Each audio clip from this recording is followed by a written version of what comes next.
assessment today from Giants co-owner John Mara in explaining why Jones deserves another chance to start. Mara said they need to surround him with better help. New GM Joe Shane says the team plans to build an offense around Jones to accentuate what he does best. Baywatch in the NFL continues, as in Green and Tampa. Buccaneers quarterback Tom Brady has said his family will play a big role in whether he returns. Packers QB Aaron Rodgers has said all options are on the table for him, among them asking for a trade. Landing with the Broncos would be the perfect move for Rodgers, says ESPN's Dominique Foxworth. They have some really good receivers, a good tight end, and a really, really good defense. That's one of the things you look at Aaron Rodgers' playoff history, the defense, and frankly the special teams on that onside kick and the block punt and block field goals. Those were the things that had let him down. So going to Denver would be a place where he wouldn't be concerned with that. Dominique Foxworth on Get Up. ESPN's Adam Schefter is reporting the Vikings hired Browns VP of Football Operations Kwesi Adolfo-Mensah as their new general manager. When you're trying to find quality candidates, all the searching, screening, and interviewing can become a job itself. You need Indeed, the all-in-one platform that makes it easy to interview, screen, and hire quality people. Visit Indeed.com/credit. Matt Moscona. I'm very important. After further review. Say it one more time. After further review with Matt Moscona. And here we go. ESPN Baton Rouge, New Orleans, Alexandria. Live from the Mercedes-Benz of Baton Rouge studios. That's right.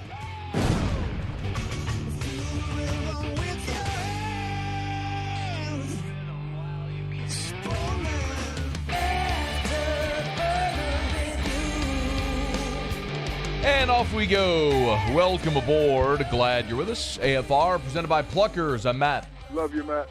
Paul O'Neill. They're chanting Paul O'Neill's name. Muso. And Mr. Toby Tomplay.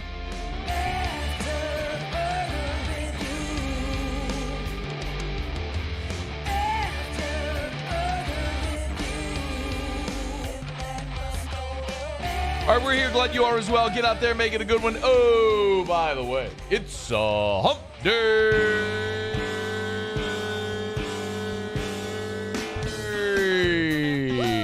Yep. It's hump day.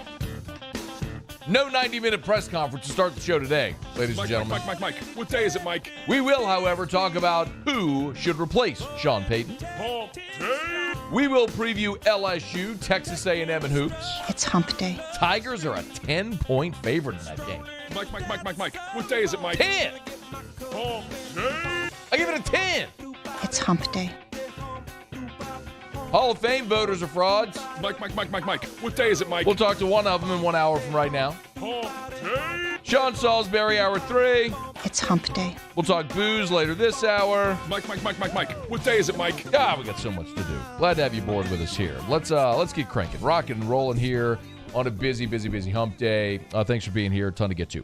So, Brian Kelly and his staff have done it again. They have gone into the transfer portal and landed yet another player who we all presume will be a starter. This time it is Jarrick Bernard-Converse. He did, in fact, tweet the news earlier today, tweeting, "I'm home, let's work," with a graphic that he put up on social media. So Jarrick Bernard-Converse, a 4-year starter at cornerback at Oklahoma State, a first-team All-Big 12 cornerback, is now officially a member of the LSU football team. He tweeted the news, and then a short time later, LSU football released his the official graphic and word that he has signed. So this is done. He is enrolled at LSU. He is part of this program now. Another major get for Brian Kelly and this LSU football team and staff for 2022. Just one quick note. I want to talk specifically about Jarrick Bernard-Converse in a second, but I found it interesting that I saw a list of the top 10 college football programs that have been most helped by the transfer portal, and naturally LSU was on that list. And this was at ESPN.com. The list was Southern Cal, LSU, South Carolina, Ole Miss, Florida State, Nebraska, Arkansas, Indiana, Florida, Texas Tech, and Oklahoma. So just what jumps off the page, Southern Cal, LSU, Florida, Oklahoma all have new coaches. So naturally, 4 schools that saw turnover with their coaching staff have dipped into the portal. The others are programs that generally aren't going to be able to recruit 4- and 5-star guys, so they're supplementing their roster with experienced college football players, maybe at a lower level, who are looking to take a step up.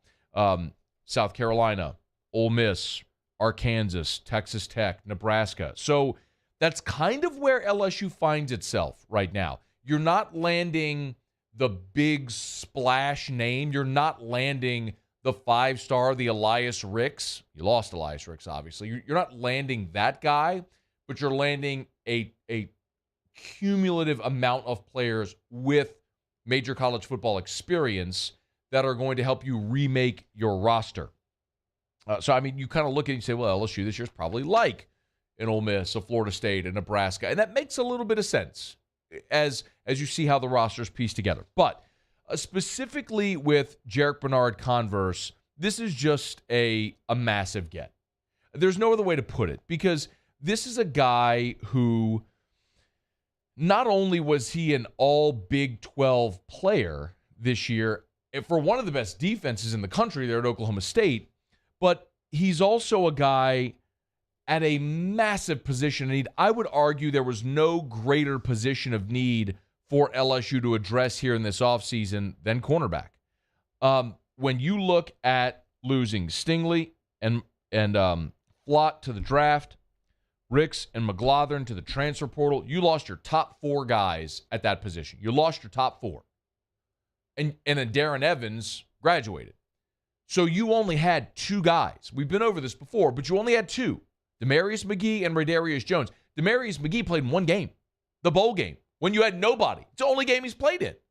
And then Radarius Jones has been a backup during his time in Baton Rouge, his 2 years in Baton Rouge.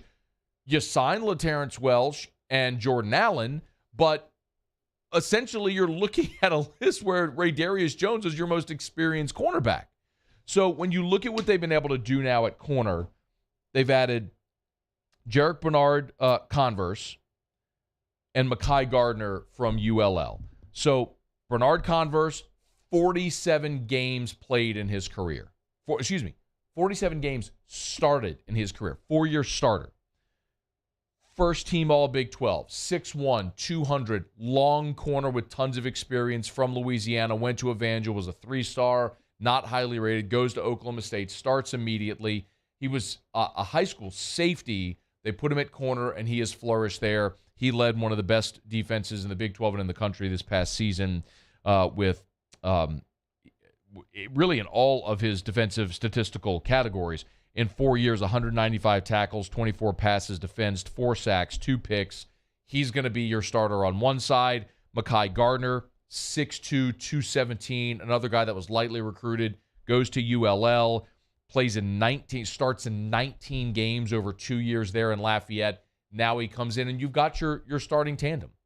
One guy that started 47 games and one guy that started 19. You went from literally no experience to now 2 very experienced starters, and now you have depth behind them with Radarius Jones and Demarius McGee and LaTerrence Welsh and Jordan Allen. And they may not be done. Maybe they could move Jay Ward back to corner in a pinch if they need it. They could sign another corner out of high school in this class. We'll see what happens a week from today when the February signing period begins. And it could always be a surprise. I mean, there are so many examples of those, especially at this position where a guy's able to step in and the stage just isn't too big. I'll never forget being in Jerry World in 2013, watching LSU open the season against TCU. And there's Rashard Robinson running out there in his first game as a true freshman. And y'all, Rashard Robinson was as skinny as a pencil. He probably weighed $160, and he's out there making plays. And because he was a late qualifier academically, he didn't go through fall camp. He showed up like 10 days before that opener, and boom, he's on the field against TCU making plays. Remember Greedy Williams? Going into 2017, we were all expecting Christian Fulton to take that massive leap. Well, Fulton was suspended for the obvious story that we know. You have an injury, and boom, now it's Greedy Williams. Greedy went from redshirting in 2016. He redshirted. Who redshirts? He redshirted. And then he's out there against BYU, makes a pick like maybe even a couple of picks in that first game. And then he went on to have a great couple of seasons in Baton Rouge. So point is, you never know. Maybe LaTerrence Wells shows up the first day and he's ready to roll. Maybe he's ready as a true freshman, ready to rumble. I don't know. But at least now you have numbers and you have options at that position. Look, somebody said earlier today, LSU needing all these transfers. Well, it's a result of the NIL. No. I think you got a little confused. If you're missing out on high school prospects, that could be because others are making better NIL offers. What's happening with LSU right now, and this is their 12th transfer in this class, they are supplementing this roster because Ed Ogeron left it decimated. Your numbers were atrocious. He did not manage this roster appropriately. So Brian Kelly's had to step in, and you have two options. You either sign 25 high school kids, have a really young team, and you're just short on numbers, or you can sign high school kids and go supplement your roster with guys that have played major college football so it helps that transition and you're not atrocious in 2022. For perspective, if you're wondering, like, is this the norm? Of course it's not going to be. Look at the teams that were at the top of college football this year. Georgia has not added a single transfer. 0. Georgia has not added a single transfer yet to this class. Bama, who they beat in the title game, has added 3. Michigan, who was in the Final Four, has added 1. Notre Dame, who is just on the outside looking in, has added 2. And that's with a coaching change. So, point being, you will always supplement through the portal, but LSU is building the 2022 roster through the portal out of necessity. And they might not be done, y'all. They might not be done. They still have spots to go and another week to see how it's all going to finish. With signing day 1 week from today on Wednesday, February the 2nd, we'll obviously be watching. But Jarrick Bernard-Converse is the latest. All Big 12 cornerback, and LSU has addressed the most glaring need on its defense, and I would argue on the entire roster, with a couple of guys who should be able to step in and be day one starters if they need them to be. All right, after further review, we'll knock out a quick break. Glad to have you with us here. You know how to join the show. We're brought to you by Pluckers, Nicholson, and Bluebonnet. Dine in or carry out. When we come back, Sean Payton had an emotional farewell to New Orleans and the Saints organization on Tuesday. Today, the Saints officially turn the page and are looking for who is next. I have my list of names. I'd love to hear yours as well. Stay with us. It's AFR. AFR. I love telling you every single day about Darren James and Associates, powered by eXp Realty. And the reality is, Darren, despite all of the volume he does, the thing that is the most amazing about Darren James and his team, despite all the volume and all the homes and all the awards and everything, Darren James has a way of making you feel like you are his only client. I've experienced firsthand both as a buyer and as a seller. Darren will customize your experience. Do you know that all commissions in real estate are flexible? Talk to Darren about it. If there's another realtor charging you a high percentage, talk to Darren. Negotiate a commission with him. No matter what phase of life, maybe you're a married couple buying your first home, maybe you're a bereaved family selling a home for a loved one. Whatever it may be, Darren wants to get you to that result. 335-7666 for Darren James. Think real estate, think Darren James. Bayou Ford has 0.9% for 60 months on new Ford F-150 plus $1,000 bonus cash. All new Bayou Ford vehicles come with a 1 million-mile warranty. And right now, get $1,000 bonus cash plus 0.9% APR for 60 months on new 2021 Ford F-150. The crew at Bayou Ford is going to do right by you. Gulf Coast Bank and Trust is giving our customers the power to bank anywhere, anytime during this challenging event. And we're right there with you. Our mobile banking app is a smart way to manage your money and time.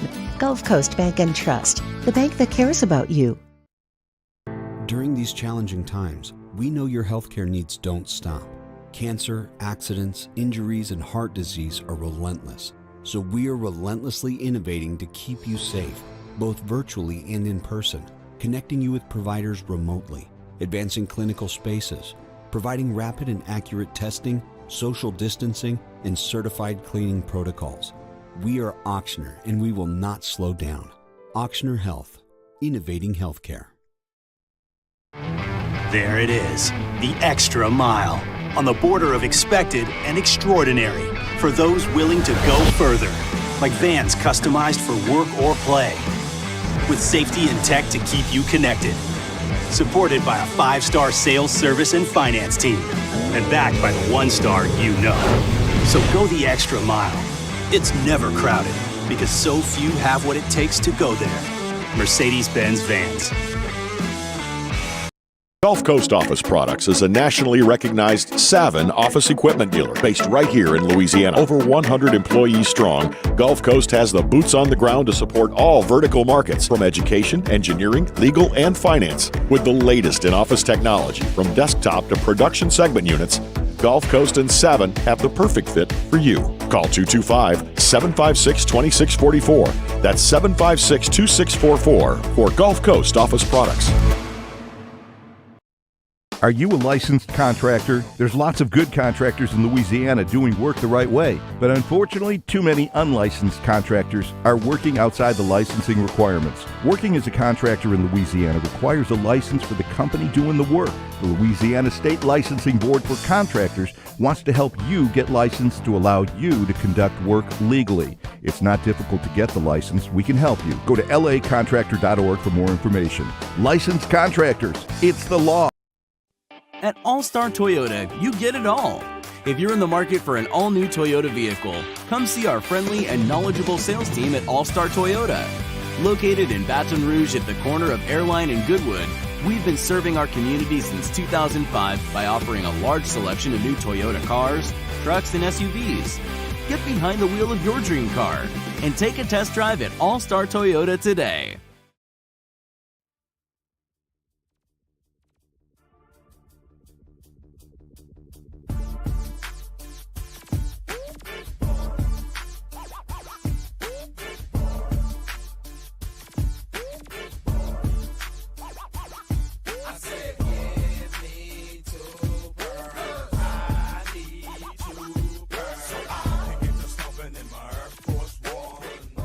After further review with Matt Moscona, ESPN Baton Rouge, New Orleans, Alexandria. Presented by Plucker's Wing Bar. Open till midnight or later every night of the week, where every Monday is all-you-can-eat wings. Plucker's Wing Bar. If you don't like our wings, we'll give you the bird. Mrs. B was awesome. You know, I love this about her. She said, well, go away for 2 or 3 months and come back in training camp and we'll be ready to go. And I thought that sounded pretty good, actually. But I'm glad that she told me to spend some time away and give this some thought, because it is a big decision and it certainly affects a lot of people. Sean Payton in his emotional farewell to the New Orleans Saints and to the city of New Orleans on Tuesday. So with Sean Payton now officially out in New Orleans, and we certainly spent the bulk of the day, really the entirety of the day on Tuesday, discussing Sean Payton, his legacy, his time in New Orleans, what's next, all that sort of stuff. The Saints have to very rapidly now turn the page, because you have an NFL offseason that is really going to crank up here. The Senior Bowl is coming up next Sunday. So next week, you have NFL teams in Mobile for the Senior Bowl, which is really one of the it's the preeminent all-star game that draftable prospects participate in. Starting March 1st is the combine. You're a month away from the scouting combine. You'll also have pro days and a lot of evaluations that have to happen before the draft. You're going to start the league year, and free agency is coming. So there's so much to be done, so little time. So the Saints have to move quickly. I mean, typically, you have Black Monday, the day after week 18 ends. Well, now you've gone 2 weeks beyond that. So the Saints' time frame to find a new coach is really compressed as you're here into the offseason. It's different if you're a team playing deep into the postseason and you're going to lose an assistant. You can find an assistant replacement. It's different when it's the head coach who's then going to make staff hires, etc. So they've got to move quickly. And Gail Benson did say they're going to move quickly. Can you play 4, please? She was asked. This was on WDSU with Sharif. What's coming up next? I'm hoping that we can do the same thing that we did with Sean and Drew, and I feel like we're open for the task, and I think we'll be able to take care of it. Stick with us. We're going to do better. We're going to be great. I believe her for a lot of the reasons we talked about. The culture has changed. This was a huge part of what Sean talked about was building culture. Can you play Sean number 4 from yesterday? This was, maybe I'll go back and actually count the number of times in an hour and a half, because I don't have anything else to do in my life, how many times Sean Payton said culture in his press conference. Listen to him. Number one, I think it starts with the people, the ingredients, and that's everyone. It's players, it's coaches, it's your training room, your equipment, everyone in the building, and finding the right people. And then I think it's then the little things, the details. And but I think what's paramount is starting and finding the like-minded people that share the same goals. For my apologies, that was before Week 18, the game against the Falcons. But understand that's been his whole mantra, and that's what they've done in New Orleans, which is why so many people are looking at Dennis Allen and saying that's the one that makes the most sense. And Sean Payton gave Dennis Allen a bit of a ringing endorsement during his press conference. He basically, he kind of looked that way and said, we have a guy right there who'd be a great candidate to replace him. So the Saints have to move quickly. They have to be thorough.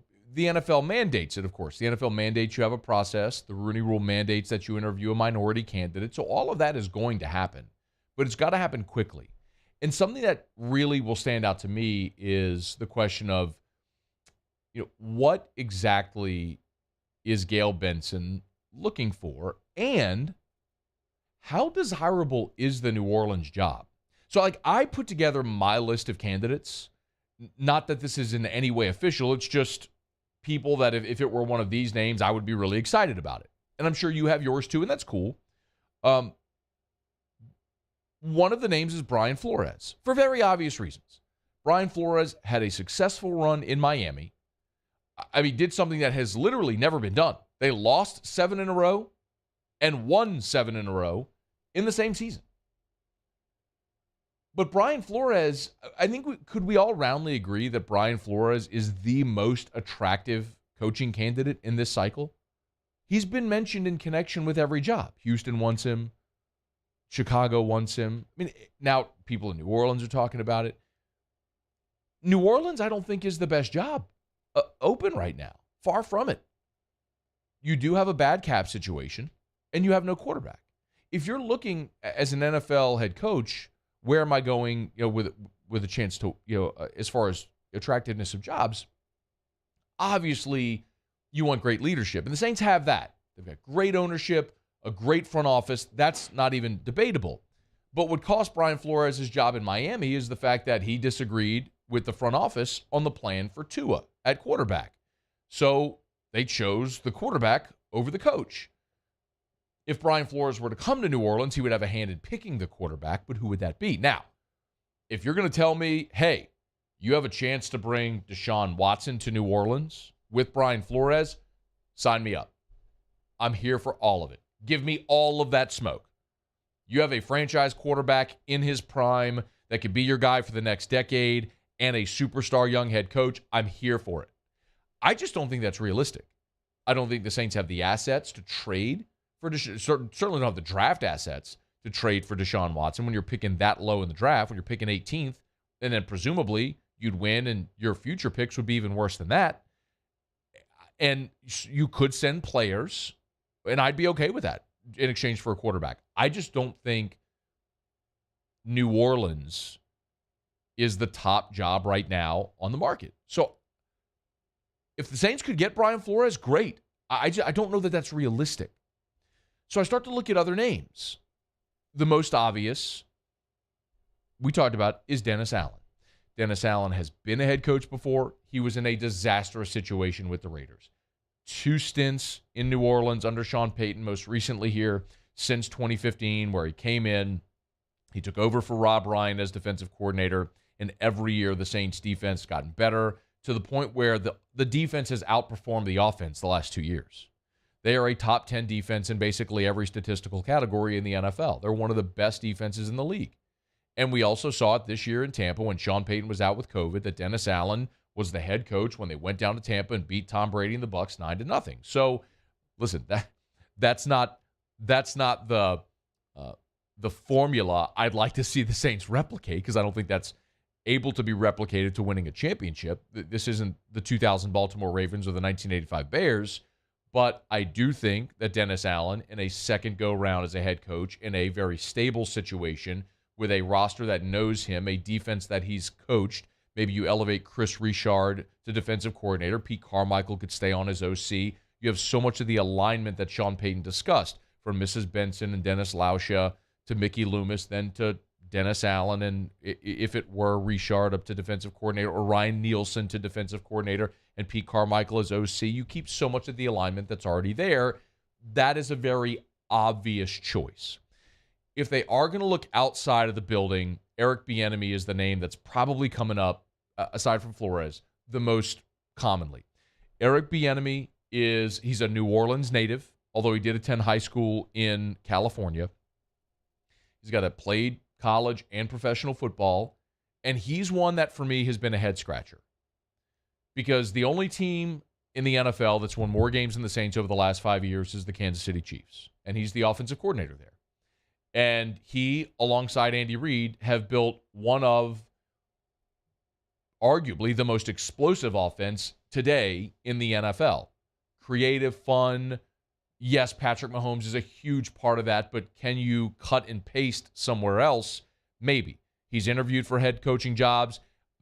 The only thing that I can figure is that he is a terrible interview, or if you're someone who errs on the side of saying it's a racially motivated hire, I'm not here to have that conversation because I don't know. I'm not in those interview rooms. I'm not in a front office, and I certainly wouldn't want to throw out blanket accusations. He's a guy, though, that you look and you say, man, if I'm going to hire a first-time head coach that's an offensive-minded head coach, for me, I would rather Eric Bieniemy, who's been in a culture where they're winning they've won a Super Bowl, they've been to 2 straight Super Bowls, they're in their 4th straight AFC championship game. The expectation is winning. He has a familiarity with New Orleans. I think it would be appealing for maybe a free agent quarterback to come to New Orleans with Eric Bieniemy. That's it. That's an element we have to discuss. We've talked so much about Aaron Rodgers or Russell Wilson. Would you be an attractive landing spot for one of those free agent quarterbacks? Well, now that Sean Payton's gone, the answer is flatly no. The shine has worn off. Eric Bieniemy could sort of reignite that flame if he were the guy. I think there's a very real possibility to that for him to be able to go to a free agent quarterback or to Russell Wilson and say, let's do here what we were doing in KC. We've got Alvin Kamara. Michael Thomas is going to be healthy. We're going to draft a wide receiver. I think there's a very real possibility there. When you get beyond that, I've heard the other names. I mean, a lot of people mentioned Aaron Glenn, who was here, who's now the defensive coordinator in Detroit. I've heard people mention Doug Peterson. Look, Doug Peterson is a similar situation to Flores, although more accomplished. Doug Peterson won a Super Bowl. Doug Peterson's record in Philly was 46-39-1. And he'd probably still be the coach, but for the headbutting there with management and a lot of the infighting. And you don't have that in New Orleans. So that's one of the reasons why the structure of New Orleans is more appealing. Doug Peterson played at ULM. He coached high school in North Louisiana. So he's got ties to the state. Not that really matters in the NFL for any material reason, other than he may want the job. He's been out of coaching for this year. You could certainly throw that out there. I am allergic to the idea of hiring a college coach, so I'm not at all interested in having that kind of conversation, whatever it may be. The only name you could throw out would be Jim Harbaugh, because he was a play away from winning a Super Bowl with the 49ers, and he's won everywhere he's been. So I'd be open to that. I just don't think that that's going to happen. I mean, I don't think Michigan's going to let Jim Harbaugh get away. So you have options. You have a lot of really good options. I think the most obvious option is going to be Dennis Allen. but could you do better? That's what Mrs. Benson and Dennis Lauscha and Mickey Loomis are going to have to figure out here, and they're going to have to figure it out very quickly. For me, yes, I think it's obvious. Dennis Allen is the guy. I think that's obvious. Unless you find a better candidate through the interview process, which has happened as well.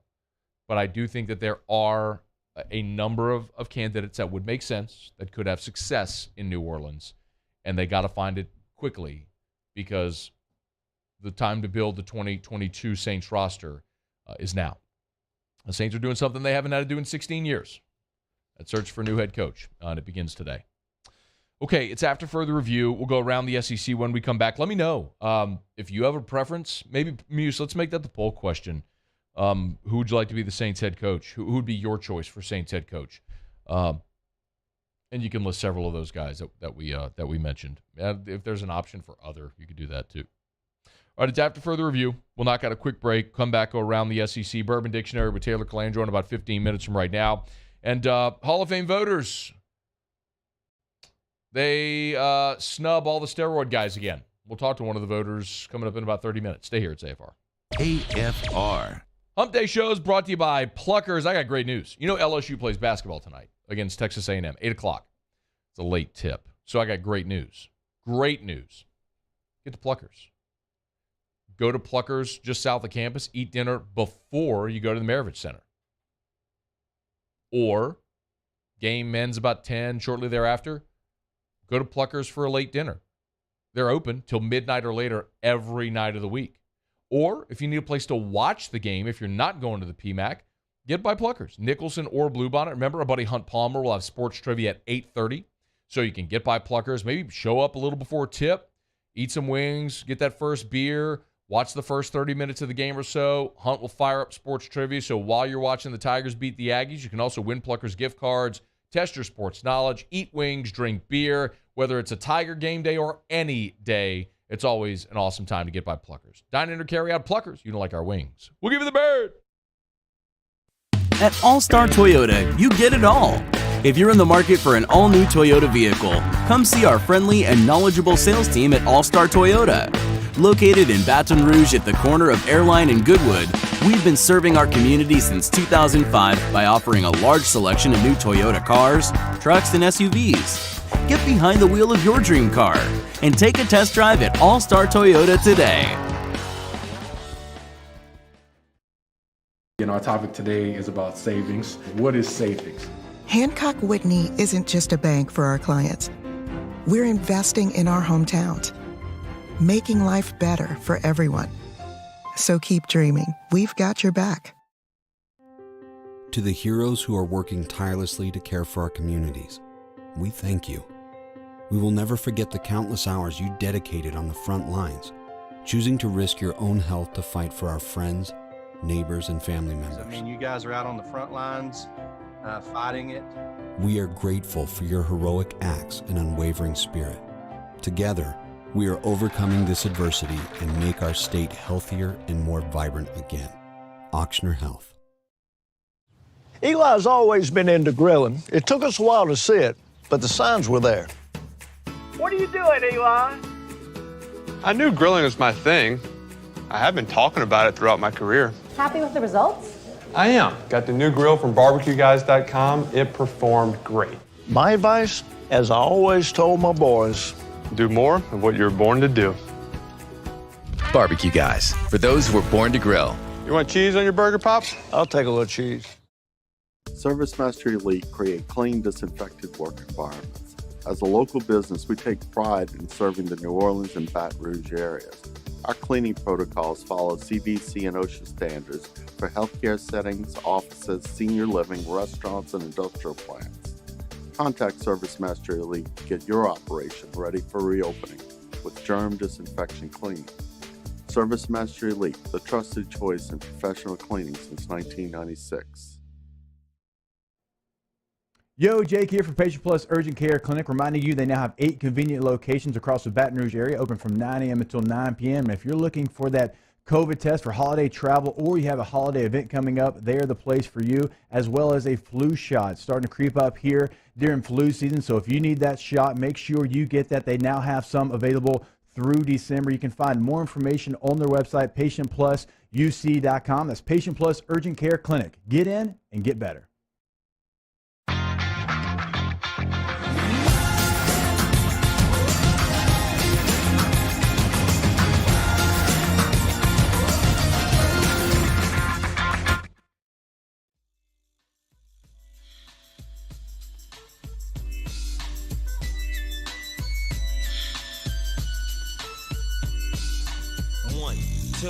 Into the folk, Snoop Doggy Dogg and Dr. Dre is at the door, ready to make an entrance, so back on up, cause you know we're about to rip it up. Give me the microphone. After further review with Matt Moscona, ESPN Baton Rouge, New Orleans, Alexandria, presented by Flecker's Wing Bar, open till midnight or later every night of the week, where every Monday is all you can eat wings. Flecker's Wing Bar. If you don't like our wings, we'll give you the bird.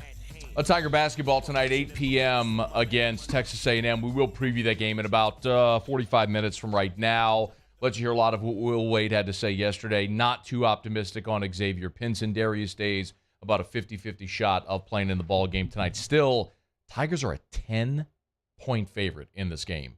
Incredible. We'll delve into some of the why coming up in the next hour. All right, glad to have you aboard with us here. We'll go around the SEC in just a second. There is some news from around college football today, where the college football playoff has, they turn over members of the committee every year. So 4 new members of the committee have been added to the panel. Michigan AD Ward Manuel, Navy AD Chet Gladchuk, a former Wake Forest coach Jim Grobe, and USA Today sports writer Kelly Whiteside will join the committee. We also learn that Boo Corrigan is going to be the new selection committee chairman. Yes, that means that on Tuesdays, when they have those nonsensical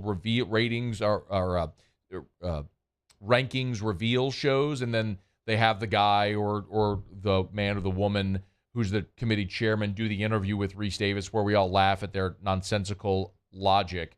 Last year it was Gary Barta. This year it's going to be Boo Corrigan, who's the NC State AD. So, on this show, we like drops associated with people's names, like whenever we say Brandon Murray. Murray, present. Or whenever we talk about Justice Williams. Justice! Or the great Todd Peterson. Ted Peterson. Or Alden Cartwright. Cartwright? I think you all get the gist. So, Muse, next year we are absolutely going to be teeing off on our dear friend Boo Corrigan at different points. So I figured we could maybe just try some on. Just to see kind of how it might work, how this could go next year. So it would be Wednesday shows, right? So Tuesday they'll have the rankings at 6:00. We'll all be upset about it. People will be angry on Twitter. We'll come back the next day at 3:00 on the show, and then we'll make fun of them for their stupid statements. So when Boo Corrigan decides to explain why Cincinnati is number 1 despite being 1-4, right? That'd be a terrible opinion. So you got to just go with the generic crowd boo, right? Okay. It feels a little sloppy. Okay. I don't know. So what if I were to say, well, here's the explanation why Tulsa is ranked number 1 in this week's standings, courtesy of our dear friend Boo Corrigan. Boo? We turn to Casper the Friendly Ghost. It was kind of a feminine Boo. Yeah. Well, I mean, Casper's a young, he's a child. That was Casper. Boy. What else you sitting on over there? I'm not super moved by either of those yet. Okay. How about if we just drop a Chris Tucker on him? Boo! Okay. So far, I think if we're gonna go rush hour, Chris Tucker might be the winner so far. Okay. Still a little overshadowed by the background music, and wasn't really a standalone. What else you got? Anything else there? Hey, boo boo. Oh, you went Yogi Bear. Yogi Bear. Well, I tell you what, this does feel somewhat satirical in nature. So if you're just going to joke about Boo Corrigan, maybe we could go for a cartoon bear going after the pickanicka baskets. Hey, boo boo. I mean, is Boo Corrigan smarter than the average playoff chair committee? See, I like what you did there. I mean, I don't know. See, Is he? That's not bad. There's another one, I think maybe, was it Princess Bride, where there was some old witch lady, she went BAM! I think that is Princess Bride. Was it Princess Bride? I think so. I mean, we can grab that one and try it out later in the show. Yeah, just let me know if you find that one. That would be good. Maybe we'll give that, or if you all have suggestions, let us know. If you got a good Boo suggestion. We got a year. We got about a year to work on this, but about 10 months, really. Got about 10 months to work on it. But listen to your suggestions. All right, we're brought to you by Relief Windows and ReliefWindows.com. 288-8138, 288-8138, or ReliefWindows.com. Windows, doors, siding, Relief Windows and ReliefWindows.com. Make your home more energy efficient with our Energy Star products. You want to lower your monthly energy bill? It can happen with energy efficient replacement windows from Relief Windows. Also, increase your home's resale value, lifetime transferable warranty on labor, material, and glass breakage. Install windows from Relief Windows once, and you're done forever. And you'll always have an incredible customer service experience. Brandon Holly just demands it of his team. 288-8138, 288-8138, or ReliefWindows.com. Okay, Bourbon Dictionary coming up in just a few. Right now, let's go around the SEC.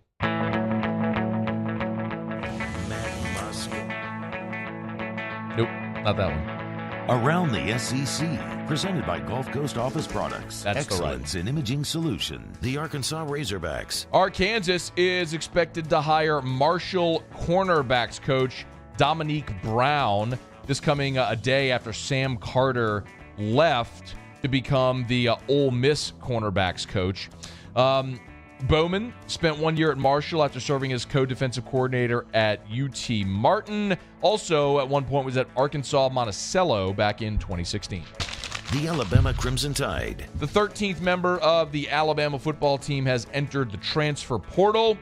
This time it is Ty Pirine, punter who did not appear in a game in the last 2 seasons. He was actually the starting punter in 2019 and lost his job in 2020 to Charlie Scott. The Vanderbilt Commodores. After Kumar Rocker failed to sign with the New York Mets as the 10th overall pick in the draft due to injury concerns, Vandy coach Tim Corbin said Rocker is in the midst of preparing for the 2022 draft. He is throwing off a mound, on track to potentially pitch an independent ball this summer, but will not return to the Commodores for the 2022 season and will be draft eligible. Most mock drafts have Rocker in the bottom half of round 1. On the hardwood in the conference last night, Auburn playing its first game ever as the number 1 team in the country got a big-time scare from Mizzou. Auburn 55-54. Mizzou got it to a point and didn't foul at the end of the game. They were basically going to try to get a stop and then have about 3 seconds left to put together some type of miracle win.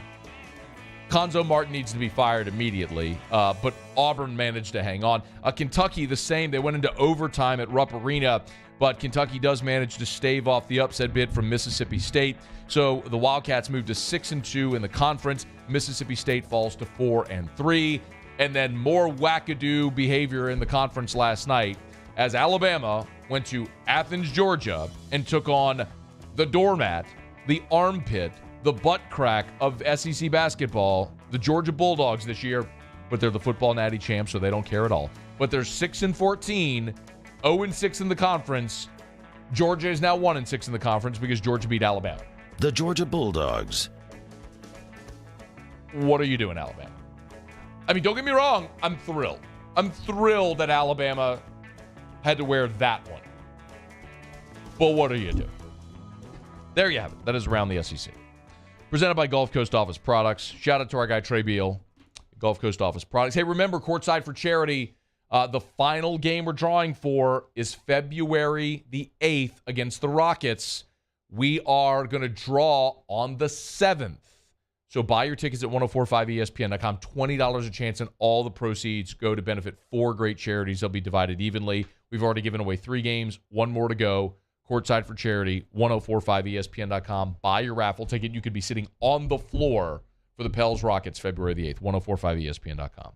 Okay, a Bourbon Dictionary with Taylor Calandro to wrap up hour number 1 next. AFR. Love telling you about River City's 1 hour air, where they're always on time or you don't pay a dime. 752-0001, 752-0001, 752-0001.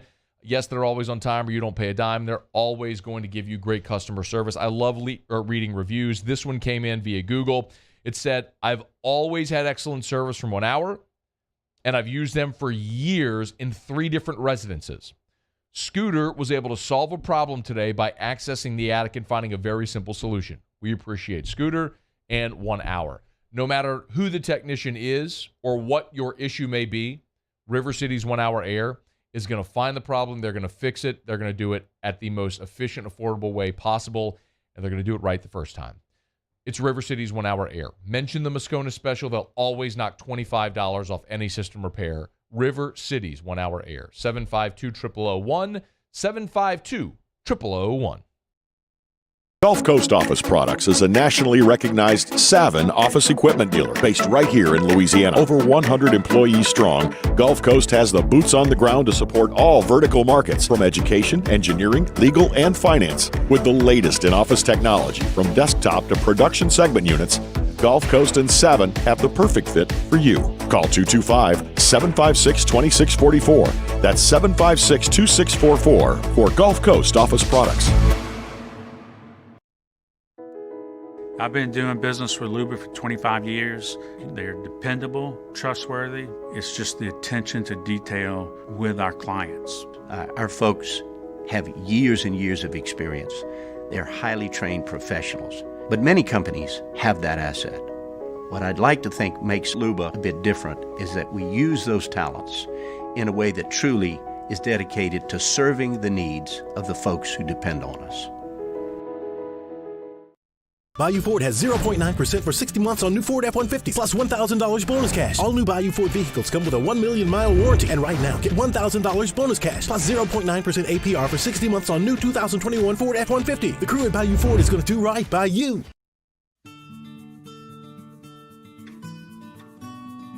This is a house call.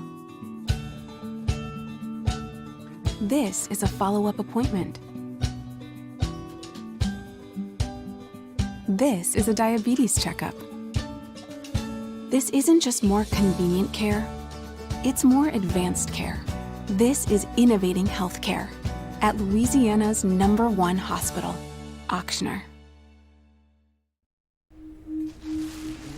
I had to pack up all my things. I had to leave my home. And I never knew where I was going next. It felt like I never even had a say. But then you came along. Change a child's story. There's a child in foster care waiting for a volunteer like you.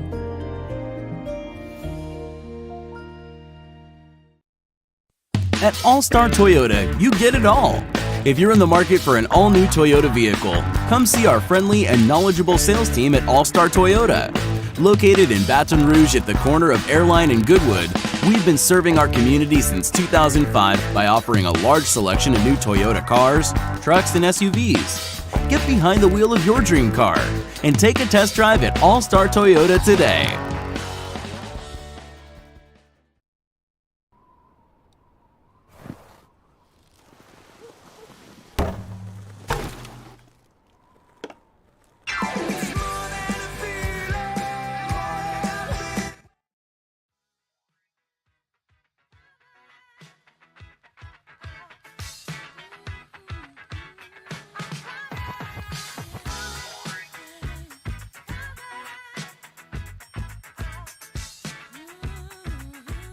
After further review with Matt Moscona, ESPN Baton Rouge, New Orleans, Alexandria. Presented by Plucker's Wing Bar. Open till midnight or later every night of the week, where every Monday is all-you-can-eat wings. Plucker's Wing Bar. If you don't like our wings, we'll give you the bird. They're the gang with the slang. This is Bourbon Dictionary with Matt Moscona and Taylor Calandro. All right, let's do it. Every Whiskey Wednesday, we take a few minutes, chat with our guy Taylor Calandro, some wine and spirits director over at Calandro's for your booze questions. Help me out there, Muse. My screen isn't loading. How are you, dude? Good, Matt. Just gearing up for the raffle. So we are a week and a day away. Yeah, so next Thursday is the Calandro's Rare Whiskey Raffle, held virtually right here in our studios, correct? Yes. Tickets go on sale tomorrow at noon. At both locations. So a week is a typical sales time, yeah? Oh, wait, I'm sorry. Say that again. What'd you say? Typically only a week in advance do we sell tickets? Yes. Yeah, it's usually only a week. And actually, in the old days, like 4 or 5 years ago, we only sold the day of. The olden days. 4 or 5 years ago. I actually do remember that, like having to stand in line, leaving the show, and standing in line to buy tickets. So, again, a week from tomorrow, it'll be virtual. So Taylor and I would assume your dad and others will be here in studio with us. So as soon as AFR ends, we will be we'll get set up and we'll go live on the 104.5 ESPN Baton Rouge YouTube and Facebook, basically however you're watching us now. And we'll draw for all the rare bottles. So looking forward to that event as always, man. Anything else people need to know about it? No, not necessarily. We haven't put a specific bottle list out yet, but I'm going to try to do that. We're still waiting on a couple things by the end of the week. So, okay. But it's going to be as good of quality as it usually is every year. So. And who is it? Is it benefiting, by the way? Blue Ribbon Soiree. They do. It's a charity that helps detect prostate cancer. That's awesome. So again, tickets will go on sale. You said tomorrow? Tomorrow at noon, and we will sell them through Thursday at 3 p.m. We're going to cut off ticket sales at 3 p.m. so we can get everything together. And are ticket sales only at Perkins or at both? Both locations, in person only, though. Okay, in person. Got to go to either Calandro's locations to buy your ticket. All right, y'all know the... Yeah, go ahead. I was just saying noon tomorrow. All right, you know the drill. Let's get some questions for Taylor. We'll start with this one from Jim Bob, who said, ask Taylor if all those Scotch boxes have bottles in them for sale. If so, how much is the Octomore? All of the Scotch, I'm assuming he's talking about it on display at the store. Yeah, they all have whiskey inside of them. How much is the Octomore? I don't even know what Octomore is. I don't know off the top of my head. Why don't you know the price of every single thing in your store? I don't know, because we only have like 5,000 SKUs. I don't know. And Octomore changes constantly with every release, so that's really hard to keep up with. Darren Bone, best value rye that you can find? Sazerac rye. Hey, how about that guy? Second best after I agree with you, by the way, but second best. Second best, Knob Creek rye. I love Knob Creek rye. It's around $35. Ron Bryan said, where can I get Taylor Tawny Port? Brand in general, it's a brand. It's been difficult to get for us, and it's the supply chain. Our distributor's been out, so pretty much everywhere in town's been out. Another state would probably be your best guess. They're online somewhere. All right. Bradley Abity said, ask Taylor your favorite gin with which to mix. I'm not a big gin drinker, but I do like a gin. Nolet. The Nolet family actually makes Kettle One. They originally made gin, and then they switched to vodka. It's got a real citrusy characteristic to it that I like. I don't like the heavy juniper gin, so it's got a citrus quality that I really enjoy, and it's about $35. Brandon Frederick said, ask Taylor best Scotch for beginners. Best Scotch. I've talked about it on here before. Just find you a good light Highland malt, like a Macallan or a Glenmorangie, 10, 12, something like that. Something in the Highland or Speyside region. That's what I would try. A couple more minutes here. Ryan Swallow via the text line said, what's a good mead to start off with if you've never had one before? Ooh, cool mead question. I hadn't gotten asked a mead question on here. All right. And for people that don't know, mead is honey wine, basically. Really, really, really old. Goes back thousands of years. Anyway, we just got some new mead in, I think at both locations. Definitely at Perkins Road. It's called Superstition Meadery. They're from Arizona, and they're a really good meadery. We have other meads at the store. I just suggest coming by and look through all the stuff. I mean, it's kind of a really niched category, so you kind of have to lay your eyes on the stuff. All right. Couple more. Gerald said, are there any Four Roses picks left? I couldn't afford to take off and sleep by the door. LOL. No, man, that was crazy. We sold out 30 minutes before the release time. So, no, unfortunately, no, there's no more Four Roses barrel left. Travis Arsenault, he said, I'm currently sipping on the Penelope Toasted, and it's great. I'm curious about the non-toasted. Any good? I love the regular 80 proof. They're 4 grain and they're barrel proof. I mean, they're both fantastic pours in my opinion. Stephen Beach asked a good rye for $75. I guess we're just going to say Whistle Pig 10-year. Oh, yeah, absolutely. Rocky Cronkite, is Johnny Walker Blue worth the money? Yes. Is it worth the money? I don't know. It is the best Johnny Walker by far, and it's not even close. So do with it what you will. I don't think $300 is too much for Johnny Walker Blue. I think it's fantastic. And then Tommy said, do you remember topping it in the water on number 11 at Beaver Creek? Who is Tommy? Jesus Christ. I'm not going to say his last name on air just in case he doesn't want to be out. And by the way, I've only got like 10 seconds anyway. Taylor Calandro, by the way, tickets on sale for the Rare Whiskey Raffle tomorrow at noon at both Calandro's locations. Thank you as always for the time, sir. All right, Matt, thanks. All right, that is Taylor Calandro. This is After Further Review. Hall of Fame announcement was yesterday. AFR. And we'll talk about it when we come back. Shaw Bill's Tire and Auto Service, ShawBillsTire.com, 18 locations in South Louisiana. Find the location nearest you at ShawBillsTire.com. Bumper-to-bumper auto service and name brand tires at wholesale prices. Always love telling you about our friends over at Shaw Bills, mostly because they're amazing people. They do great work, but you would expect that when you're talking about great people. But that's just been the cornerstone of the business for more than 50 years. When they started Morgan City back in 1968, and as they've grown to 18 locations, their latest in Livingston Parish, the Denham Springs location of Shaw Bills, is now open. Anytime you go in Shaw Bills, you're going to be treated like family. In a day and age where customer service in so many places has gone by the wayside, it is so refreshing to walk into a place that values you, that is clean, that has comfortable furniture, that has a flat screen TV on the wall and free Wi-Fi and a nice Keurig setup if you want coffee while you wait on your vehicle and you can actually get work done. And they're always going to find a way to save you money. Shaw Bills, where we keep you rolling. There it is, the extra mile, on the border of expected and extraordinary for those willing to go further, like vans customized for work or play, with safety and tech to keep you connected, supported by a 5-star sales, service, and finance team, and backed by the 1-star you know. So go the extra mile. It's never crowded, because so few have what it takes to go there. Mercedes-Benz Vans.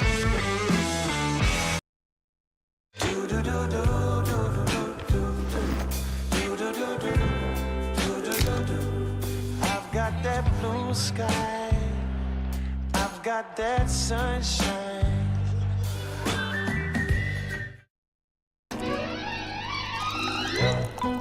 Le posso offrire un caffè? Le posso offrire un caffè? Andiamo insieme da me, non c'è. Call Mr. Electric today for electrical repairs, upgrades, and installations. Bayou Ford has 0.9% for 60 months on new Ford F-150 plus $1,000 bonus cash. All new Bayou Ford vehicles come with a 1 million mile warranty. And right now, get $1,000 bonus cash plus 0.9% APR for 60 months on new 2021 Ford F-150. The crew at Bayou Ford is going to do right by you.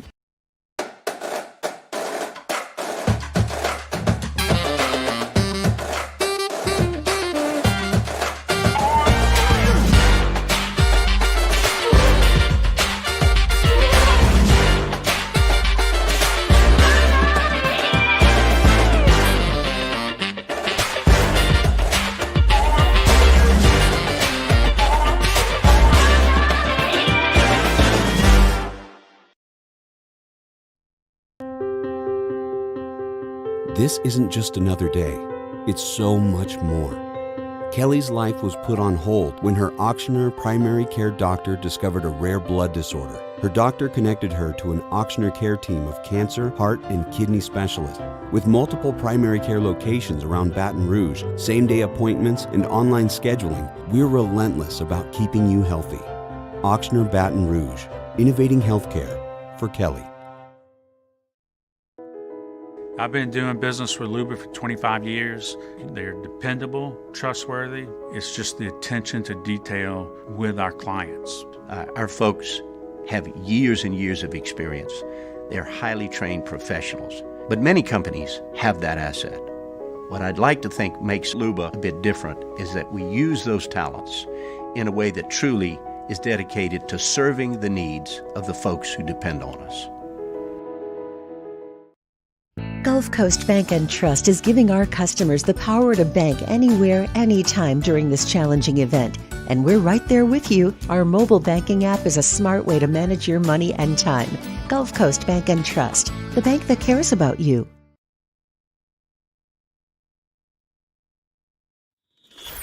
This is SportsCenter.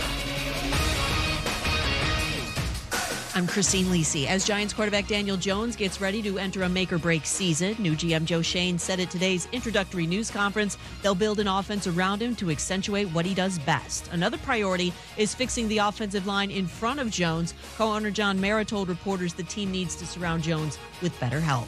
Buccaneers tight end Rob Gronkowski telling TMZ while he needs time to decide whether he'll return next season, if he had to make a decision right now, he wouldn't play in 2022. Also mulling over their futures, Bucs QB Tom Brady and Packers QB Aaron Rodgers. Rodgers has said everything's on the table, including a return to Green Bay. That is the best option for him after failing to win another Super Bowl, believes our Keyshawn Johnson. Aaron Rodgers would be making a mistake if he decided to go elsewhere because he didn't finish the deal. He's got to finish the deal with Green Bay. Keyshawn of Keyshawn J and Max. Louisville and men's basketball coach Chris Mack agreed to part ways. His contract called for a $12 million buyout, but the sides negotiated a lower amount as part of the separation agreement. Do you own or rent your home? Sure you do. Fortunately, Geico makes it easy to bundle your home and car insurance. It's a good thing, too, because having a home is hard work. Go to geico.com, get a quote, and see how much you could save. Geico.com. Easy. Matt Moscona. I'm very important. After further review. Say it one more time. After further review with Matt Moscona. And here we go. ESPN Baton Rouge, New Orleans, Alexandria. Live from the Mercedes-Benz of Baton Rouge studios. That's right.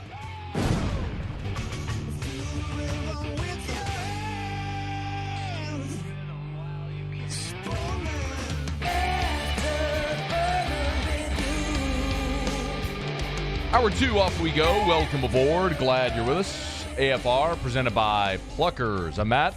I appreciate it, bud. Have a good one. Paul O'Neill. They're chanting Paul O'Neill's name. Yusuf.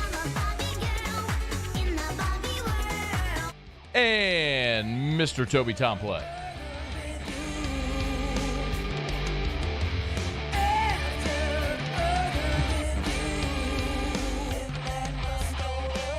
All right, we're here. Glad you are as well. Get out there, make it a good one. We'll preview the LSU Texas A&M basketball game in about 15 minutes from right now.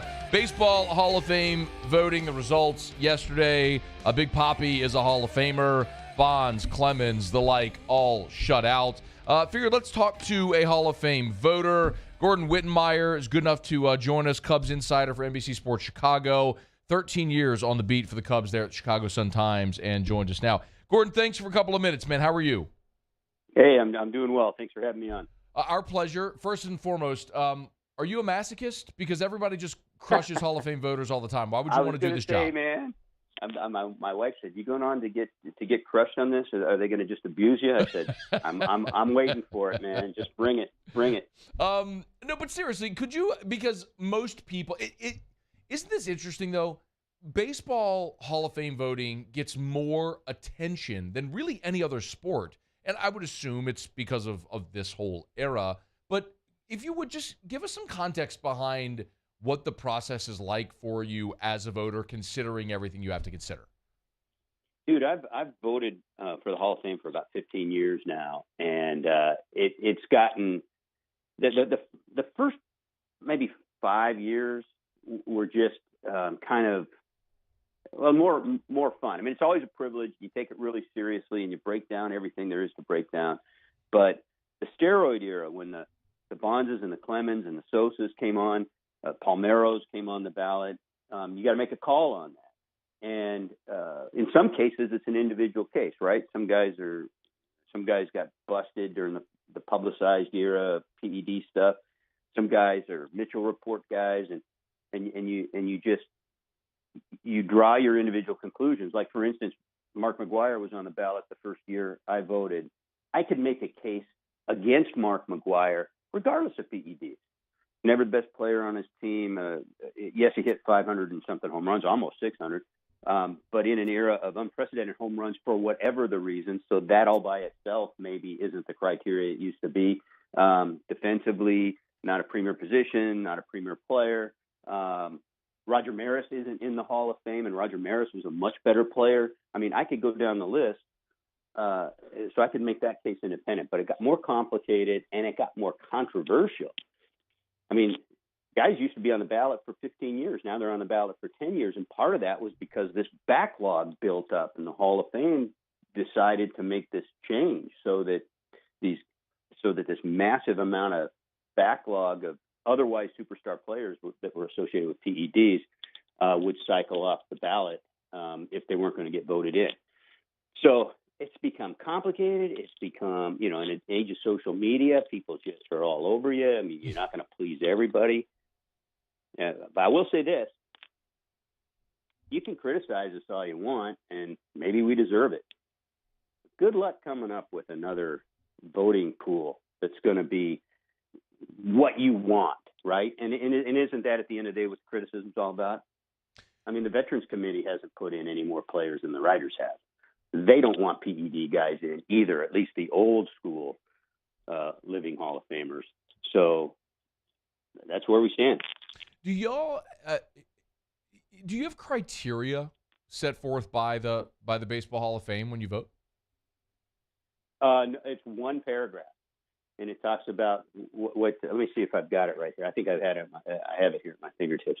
Here's the one paragraph. The voting criteria. Okay. Voting shall be based upon the player's record, playing ability, integrity, sportsmanship, character, and contributions to the team, parentheses, teams on which the player played. That's it. One sentence. Those are the voting guidelines. And you can take that however you want. I choose to consider the integrity, sportsmanship, character part as on the field in the clubhouse. I don't take as much weight to what the guy did off the field or what he said to do off the field, or certainly what he did after his career. I vote for Curt Schilling. I got no use for what Curt Schilling stands for. I don't think he's of high character, integrity, et cetera, et cetera. Many people disagree with me. That's fine. I vote for him anyway because I don't think the stuff that I don't appreciate about him or that other people have found out about him and they don't appreciate has anything to do with his playing career or whether he belongs in the Baseball Hall of Fame. Mm-hmm. As I wrote in a column, one of the reasons I vote for him is it's the Baseball Hall of Fame. It's not the only if you believe journalists shouldn't be hanged Hall of Fame. So it's not about me. Do you think he'll ever get in? I doubt it. I mean, he might. Here's the thing. You talk about the politics, you talk about the personal agendas and so on and so forth. Nobody has more personal agendas than the players. Nobody has stronger opinions and egos than the players. And that's not to vilify them by any means. It's imperfect everywhere you go. So once you get to these veterans committees, right now the way the Veterans Committee is composed that will consider these guys, it's 16 people. Some of them are existing Hall of Famers. A few of them are Hall of Fame stature media members, and some of them are like former managers, like Tony La Russa was on the last one. Mm-hmm. And they get together, and there's 16 of them. It takes 12 of them to decide on a particular player, and then that guy gets in, or a particular guy. Here's the thing, though. They can only cast 4 votes each. So there's only 64 total votes available. And so they get split up depending on how many people they're considering. So it's going to be much more difficult just numerically. And then on top of that, the people in that room, that they tend to sort of, almost like, what are those reality shows, with the vote people off the island and they create alliances and stuff like that. It's like that. So that's how Harold Baines got in, right? A couple of guys created alliances and said, put him on your ballots and I'll put your guy on my ballot. And Harold Baines gets in. I don't think, honestly, like Curt Schilling did a hell of a lot in the game. I think he deserves to be in based on what he did on the field, competitor. I think he generally acted, as a professional. I love the fact that he stood up to in Congress and railed against PEDs. All those things I think matter as far as his baseball credentials for the Hall of Fame. But I don't think a hell of a lot of people loved him in the game. And so I think when it comes time to all else being equal, maybe I don't vote for that guy. Maybe I vote for this other guy I like. It'll be interesting to see as this progresses. Gordon Whittmeyer is with us for a couple more minutes. NBC Sports Chicago, 13 years with the Sun-Times there. He's a Hall of Fame voter.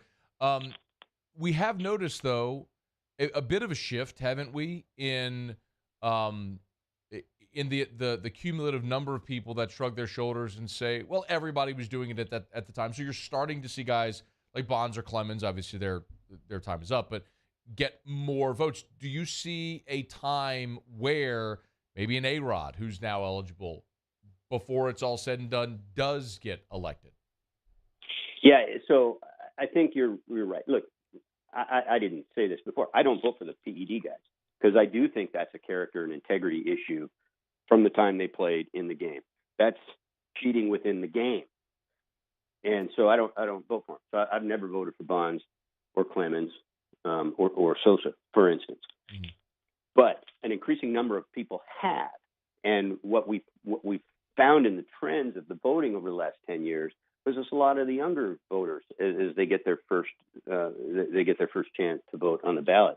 I think a colleague of mine wrote a column last night, and I think his statistic was something like in the last 4 years of the 59 new voters in that time period, 51 voted for Bonds and Clemens, which is well over 80%.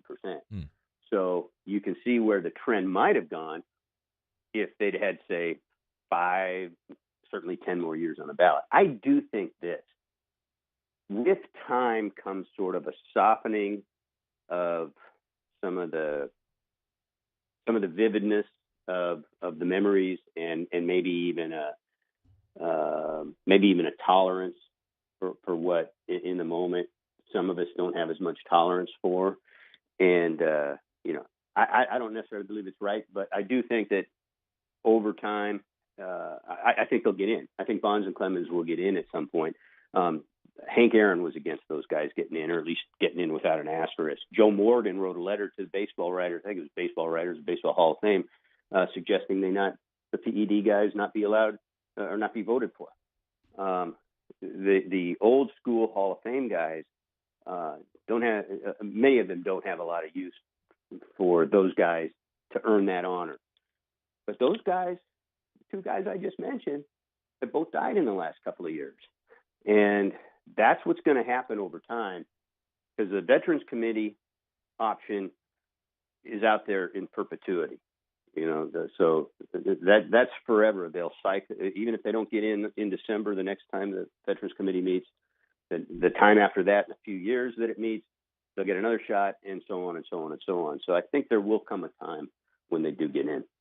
Yeah, it's a fascinating conversation, and it's an evergreen because I don't think, Gordon, I disagree with you, but I don't think there's anything that you could say that's going to change my opinion, and there's nothing that I can say that's going to change your opinion on the matter. So it is going to be very interesting, I think, as you put it, to see if a new wave of voters over time does change the way that the votes go and how that evolves. So it's so interesting to me as a sports talk host, because we give almost no attention at all to how the voting process happens for the Pro Football Hall of Fame or the Basketball Hall of Fame, but baseball has this this very complex issue interwoven into this entire conversation and how it all goes about. One last thing, would you be okay with the Hall of Fame wing for the steroid eras, got the asterisk, as you put it there? Like, would you be okay with that happening at some point?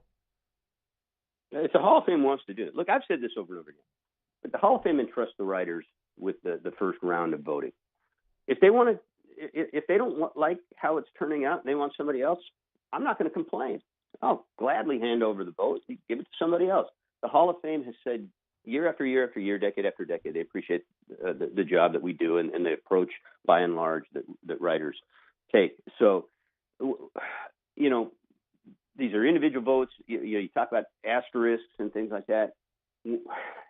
I don't think that's necessary. You're in or you're not, and there's this enshrinement process, and there's many ways you can get in. And here's the thing that a lot of people say: well, the Hall of Fame is vastly failing in its mission to represent the history of the game if these guys aren't in. This is a gross miscarriage of justice and blah, blah, blah. Bull. That's not even close to true. It's the National Baseball Hall of Fame and Museum. It's both. Everything that these players did is represented in that building. The only difference is they don't have a specific plaque. Everything else about their careers and the history of the game is represented in that building. So the fact that they haven't gotten in, and it's kind of historic given the level of Clemens and Bonds in particular, the level of their on a field, just sheer statistical accomplishments, that's unprecedented, outside of like Pete Rose, but we never got a chance to vote for him. He was banned from the ballot. The fact that they're not in there is part of the history, and there's a story behind it, and that story is represented in there too. So this idea that they're failing in their mission or the Hall of Fame isn't the Hall of Fame without these guys in it, I couldn't disagree more with that. Gordon Whittmeyer, NBC Sports there in Chicago, 13 years there with the Sun-Times covering the Cubs, a Baseball Hall of Fame voter. Man, I appreciate a couple of minutes. If nothing else, it's good to hear a perspective from the other side, and the debate will go on. Hope you enjoy. Hope we have a season. I'm sure we will have. Same here. Yeah. I'm assuming we will. The guy 15 feet from me down the hall, Hunt Palmer, who's the biggest Cubs fan you'll ever meet in your life, and he lives in Louisiana. He's certainly looking forward to season and listening to your podcast. So anyway, best of luck during the season, and we appreciate a few minutes today. Appreciate it, man. Take care. Thank you so much. It's after further review. I do want to react to that a little bit because, we're late, and I need to come back and talk about the LSU Texas A&M game. But there's some things in there just so I can be on the record to let you know how I feel about some of the things there. Stick around. AFR. If you need dinner plans, Ichiban has got you covered. Essen near Perkins, voted by you the best sushi and best hibachi in the Best of 225 awards. You can dine in, you can carry out, you can even order online. Yes, there's curbside to go. Go to ichibanbr.com. There's an order online tab at the top right of the homepage. Tap the order online tab at the top right of the homepage and place your order, pay for it online. When you pull up into the spot, call the number, they'll bring it out to you. But you could always dine in and have a fantastic dining experience. And remember, from our friends at Ichiban, their latest concept is Boru Ramen in Electric Depot on Government Street, conveniently located right there in Electric Depot, just a little bit east of I-110 on the left in Electric Depot. Authentic Japanese ramen. I tell you every day, try something new. Try Boru Ramen in Electric Depot. Bayou Ford has 0.9% for 60 months on new Ford F-150 plus $1,000 bonus cash. All new Bayou Ford vehicles come with a 1 million mile warranty. And right now, get $1,000 bonus cash plus 0.9% APR for 60 months on new 2021 Ford F-150. The crew at Bayou Ford is going to do right by you. I've been doing business with Luba for 25 years. They're dependable, trustworthy. It's just the attention to detail with our clients. Our folks have years and years of experience. They're highly trained professionals, but many companies have that asset. What I'd like to think makes Luba a bit different is that we use those talents in a way that truly is dedicated to serving the needs of the folks who depend on us. During these challenging times, we know your healthcare needs don't stop. Cancer, accidents, injuries, and heart disease are relentless. So we are relentlessly innovating to keep you safe, both virtually and in person, connecting you with providers remotely, advancing clinical spaces, providing rapid and accurate testing, social distancing, and certified cleaning protocols. We are Auctioner, and we will not slow down. Auctioner Health, innovating healthcare. There it is, the extra mile, on the border of expected and extraordinary, for those willing to go further, like vans customized for work or play, with safety and tech to keep you connected. Supported by a 5-star sales, service, and finance team. And backed by the 1-star you know. So go the extra mile. It's never crowded, because so few have what it takes to go there. Mercedes-Benz Vans.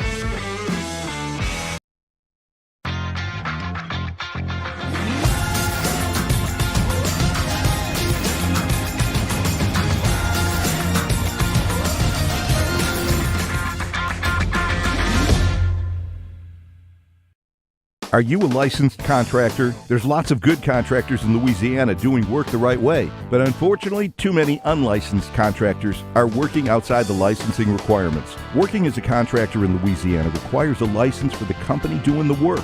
The Louisiana State Licensing Board for Contractors wants to help you get licensed to allow you to conduct work legally. It's not difficult to get the license. We can help you. Go to lacontractor.org for more information.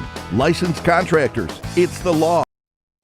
At All-Star Toyota, you get it all. If you're in the market for an all-new Toyota vehicle, come see our friendly and knowledgeable sales team at All-Star Toyota. Located in Baton Rouge at the corner of Airline and Goodwood, we've been serving our community since 2005 by offering a large selection of new Toyota cars, trucks, and SUVs. Get behind the wheel of your dream car and take a test drive at All-Star Toyota today.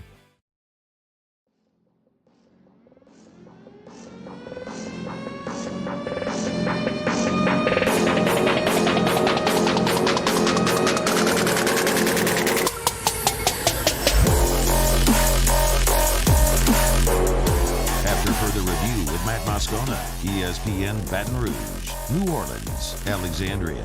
Presented by Plucker's Wing Bar. Open till midnight or later every night of the week, where every Monday is all-you-can-eat wings. Plucker's Wing Bar. If you don't like our wings, we'll give you the bird. All right, thanks to Gordon Whittmeyer for joining us. Baseball Hall of Fame voter. It's the time of year where Baseball Hall of Fame voters are under fire again. They elect David Ortiz to the Hall of Fame. But Barry Bonds, Roger Clemens, and the like are all held out. So there's two things in particular. If you heard the interview, and I appreciate his candor, I wasn't going to debate the guy because there's no point. Like I mentioned, I disagree with him, but there's nothing I'll say that'll change his mind. There's nothing he'll say that'll change my mind. We just fundamentally disagree on the basis of the conversation. I think for the Baseball Hall of Fame in Cooperstown, it is massively hypocritical to celebrate the steroid-era players with displays throughout their museum, but not to honor them as a member of their Hall of Fame. It just, you're acknowledging it, you're celebrating it, you're using it as an attraction, yet you're not going to honor the players of that era. I just think it's stupid. And the other part that is mind-boggling to me is David Ortiz. David Ortiz is a cheater as well. He was sticking needles in his ass. He got popped. In 2003, the New York Times released a story that published the names of 104 players that had tested positive through a 2003 screening process. Look at David Ortiz's career stats. He started his career as a dude who could not stay on the field or do much of anything in Minnesota. And he played 15 games for the Twins in 1997. In 1998, he played in 86 games, hit 9 homers.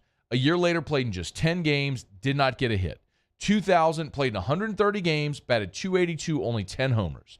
A year later in 01, played in 89 games, hit .234. Dude was going to be out of the league. Two more seasons in Minnesota. He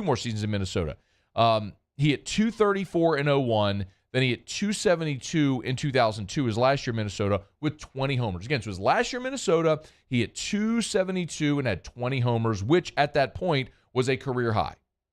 Goes to Boston. In 2003, the same year, he got popped for sticking a needle in his ass. And he bats .288 with 31 homers. He goes 31, 41, 47, 54. A dude who started his career hitting 1, 9, 0, 10, 18, 20 homers goes 31, 41, 47, 54. Dude was sticking needles in his ass his whole career. I'm not mad at him. They were all doing it. But it is so naive not to acknowledge that. Same with Clemens and Bonds' head getting enormous and Mark McGwire looking like Popeye. They all did it, man. Was he a great player? Absolutely, man. That was a franchise that waited 100 years to win it was 86 years. 86 years to win a championship, and damn, they started just popping him out like Tic Tacs, man. It was incredible, that run. And he was the cornerstone of it all. Clutch player, all of that stuff. He should be in the Hall of Fame. But he's a cheater, just like all the other ones, if that's how you're going to describe it. So, I don't know, man. It's the selective hypocrisy of the voters that really does bother me. And to Gordon's point, and he's right, what we've seen is over the last decade or so, as older voters term out and younger voters come on, and they maybe aren't as ingrained into the steroid era culture and aren't as emotional about it, and they're softened to it. You saw it. Look, Bonds got 66% of the vote. You need 75% to get.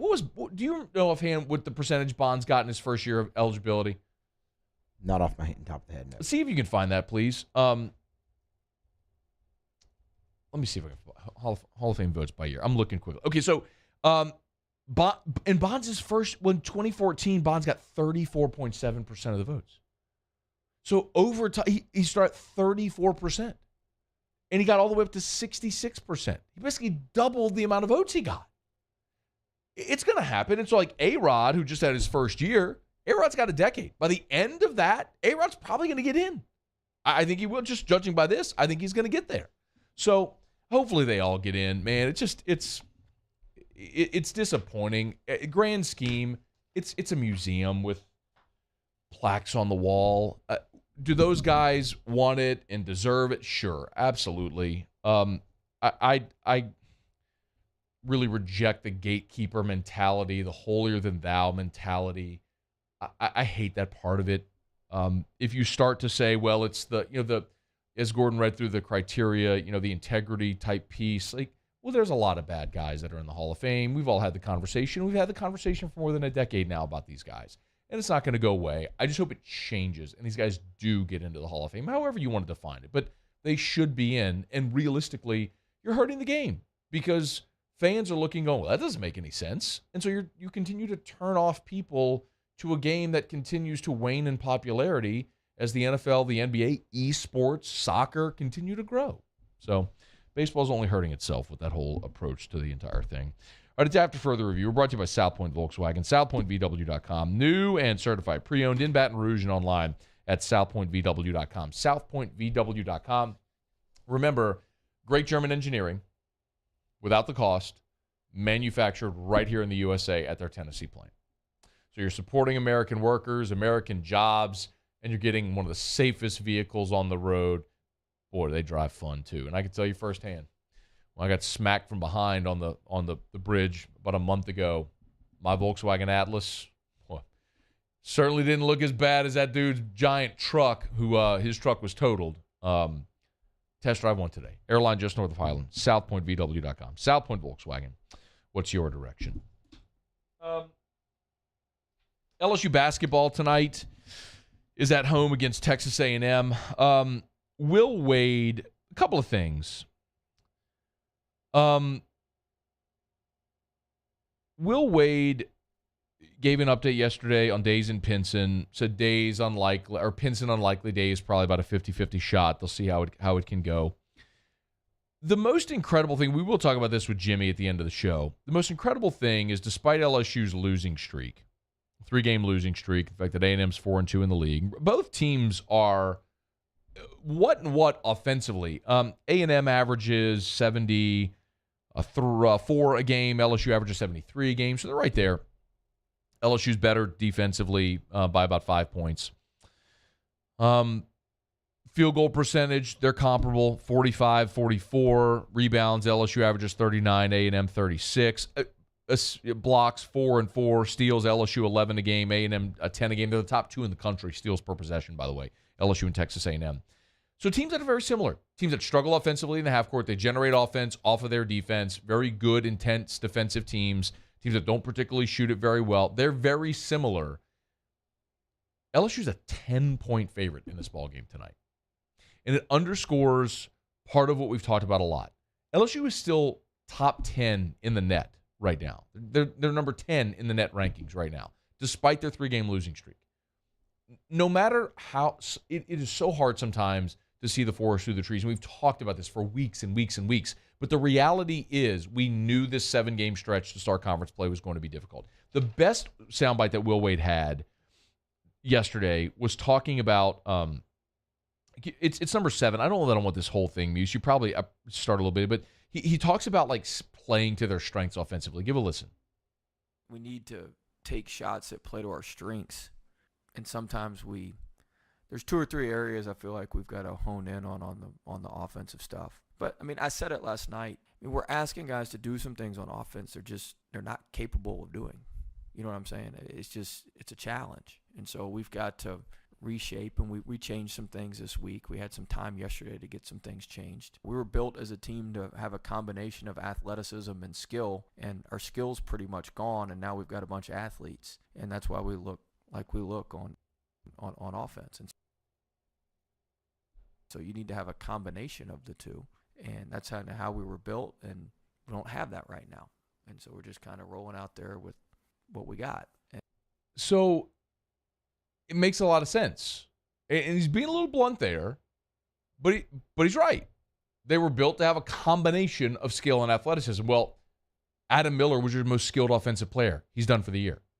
Xavier Pinson is your veteran point guard, skilled ball handler who facilitates your offense. He's not out there. Darius Days, not an athletic player. He's a below-the-rim player, but he's a veteran, skilled basketball player. He's injured now as well. So he's right. You have athletes like Eric Gaines, who you're asking him to do something he's not accustomed to doing, like Tari Eason, like Alex Fudge. I mean, like Efton Reed. Tremendous athleticism and physical gifts who need to be refined with their skill set. And they will be over time. It's not right now. They need to get healthy. And they will. And when they are, they'll be better. But they still should be good enough tonight to beat Texas A&M at home. This is just not a very good offensive Texas A&M team. They don't shoot a lot of three-pointers. They try to slash, get to the goal. LSU's got to be very mindful of of contesting shots, but not letting them live at the line. And on the other end, not just plowing through defensively to get to, or offensively to get to the free throw line, because Texas A&M takes a ton of charges as well. So if LSU plays their style of game, they're better, they're more athletic. LSU should win this game. They should win it and should win it comfortably. And they better, because we've talked about it enough. This is the beginning of a 7-game stretch in conference play where you're going to be favored in your next 7 in conference play. And you got to string together wins now. This is the first opportunity to do it. If you need a place to watch, you can get by Pluckers, a title sponsor of our Hump Day shows. 8 o'clock is trivia. So right when they're tipping it off, 5 rounds of live action trivia. Both Pluckers locations, Nicholson and Bluebonnet. All right, it's after further review. Overrated, underrated. When we return, glad you're here. It's AFR. AFR. Man, I love telling you about Insurance Network of Louisiana, because as the new year has started, so many of you have started to take account of your finances, and you've looked at what you're paying for insurance every month, and maybe you've gotten that statement in and you've realized, we just had another rate increase. And so you've said, you know what? I've heard Scone for years talk about Insurance Network of Louisiana. Today is the day I'm finally going to call. I'll give you the number. So get ready to jot it down or punch it into your phone or tell Siri to call it. It's 293-0450, 293-0450, 293-0450. Every one of us has insurance. Too many of us are overpaying and underinsured. Insurance Network of Louisiana shops for free to get you better coverage for less money. There's no catch. There's no caveat. There's no fine print. There's no long disclaimer. You call, they shop to see if they can get you better than what you have right now. If they can't, stick with what you got. 293-0450 or lainsurance.net. And our topic today is about savings. What is savings? Hancock Whitney isn't just a bank for our clients. We're investing in our hometowns, making life better for everyone. So keep dreaming. We've got your back. Thinking about a new car for the new year? Come to Corval Toyota in Opelousas to pre-order your next vehicle. It's an easy process, and Toyotas are getting to our lot weekly. Make the decision now. Come on down to Corval Toyota in Opelousas, Happy Town, USA. Before we begin any electrical work here, we perform a home safety check that begins at your electrical panel to make sure that you and your family are safe. For all your upgrades, installations, and repairs, call Mr. Electric. To the heroes who are working tirelessly to care for our communities, we thank you. We will never forget the countless hours you dedicated on the front lines, choosing to risk your own health to fight for our friends, neighbors, and family members. You guys are out on the front lines fighting it. We are grateful for your heroic acts and unwavering spirit. Together, we are overcoming this adversity and make our state healthier and more vibrant again. Auctioner Health. Gulf Coast Office Products is a nationally recognized Savin office equipment dealer based right here in Louisiana. Over 100 employees strong, Gulf Coast has the boots on the ground to support all vertical markets from education, engineering, legal, and finance. With the latest in office technology from desktop to production segment units, Gulf Coast and Savin have the perfect fit for you. Call 225-756-2644. That's 756-2644 for Gulf Coast Office Products. ServiceMaster Elite create clean, disinfected work environments. As a local business, we take pride in serving the New Orleans and Baton Rouge areas. Our cleaning protocols follow CDC and OSHA standards for healthcare settings, offices, senior living, restaurants, and industrial plants. Contact ServiceMaster Elite to get your operation ready for reopening with germ disinfection cleaning. ServiceMaster Elite, the trusted choice in professional cleaning since 1996. Yo, Jake here from Patient Plus Urgent Care Clinic, reminding you they now have 8 convenient locations across the Baton Rouge area, open from 9 a.m. until 9 p.m. And if you're looking for that COVID test for holiday travel, or you have a holiday event coming up, they're the place for you, as well as a flu shot. It's starting to creep up here during flu season, so if you need that shot, make sure you get that. They now have some available through December. You can find more information on their website, patientplusuc.com. That's Patient Plus Urgent Care Clinic. Get in and get better.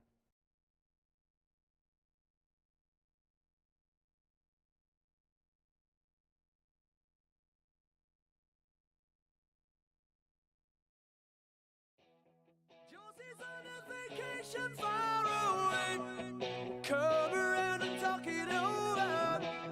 So many things that I wanna say. You know I like my girls a little bit older.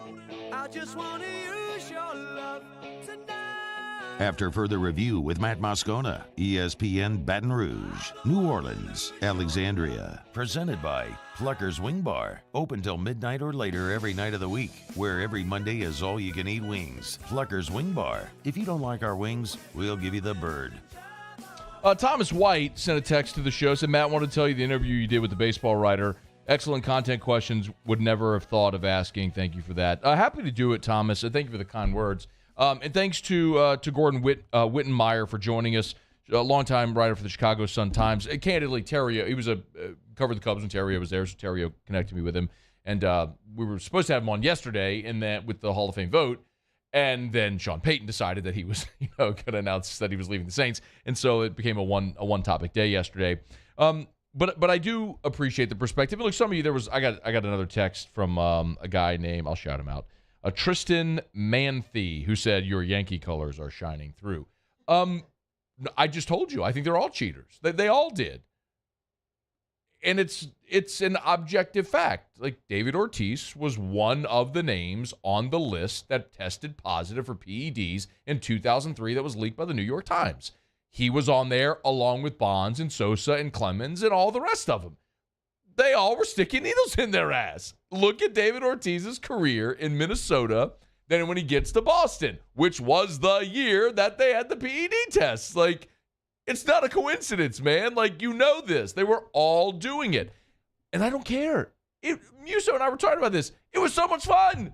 Like, the summer of 98 was captivating. It was so magnificent. I know where I was sitting when Mark McGwire hit his 70th home run down the left field line in St. Louis.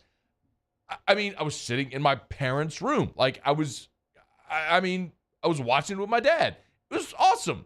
I mean, I loved it. Loved it all. Wouldn't trade any of it. And then football players are juicing out of their brains, and we don't care. Like, why are we so sanctimonious about baseball with it? It's the national pastime. Who cares? That's what's killing it. You're marrying yourself to this stupid ideology. I mean, who cares if Joe Morgan writes a letter and doesn't want these dudes in the Hall of Fame? Great player. I don't care what Joe Morgan thinks at all. None whatsoever. What do your fans want?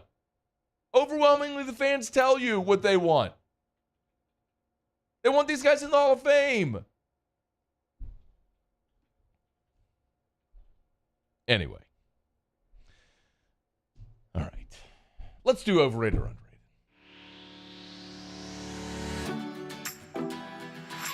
Overrated or underrated? I personally think he's criminally underrated. Overrated or underrated?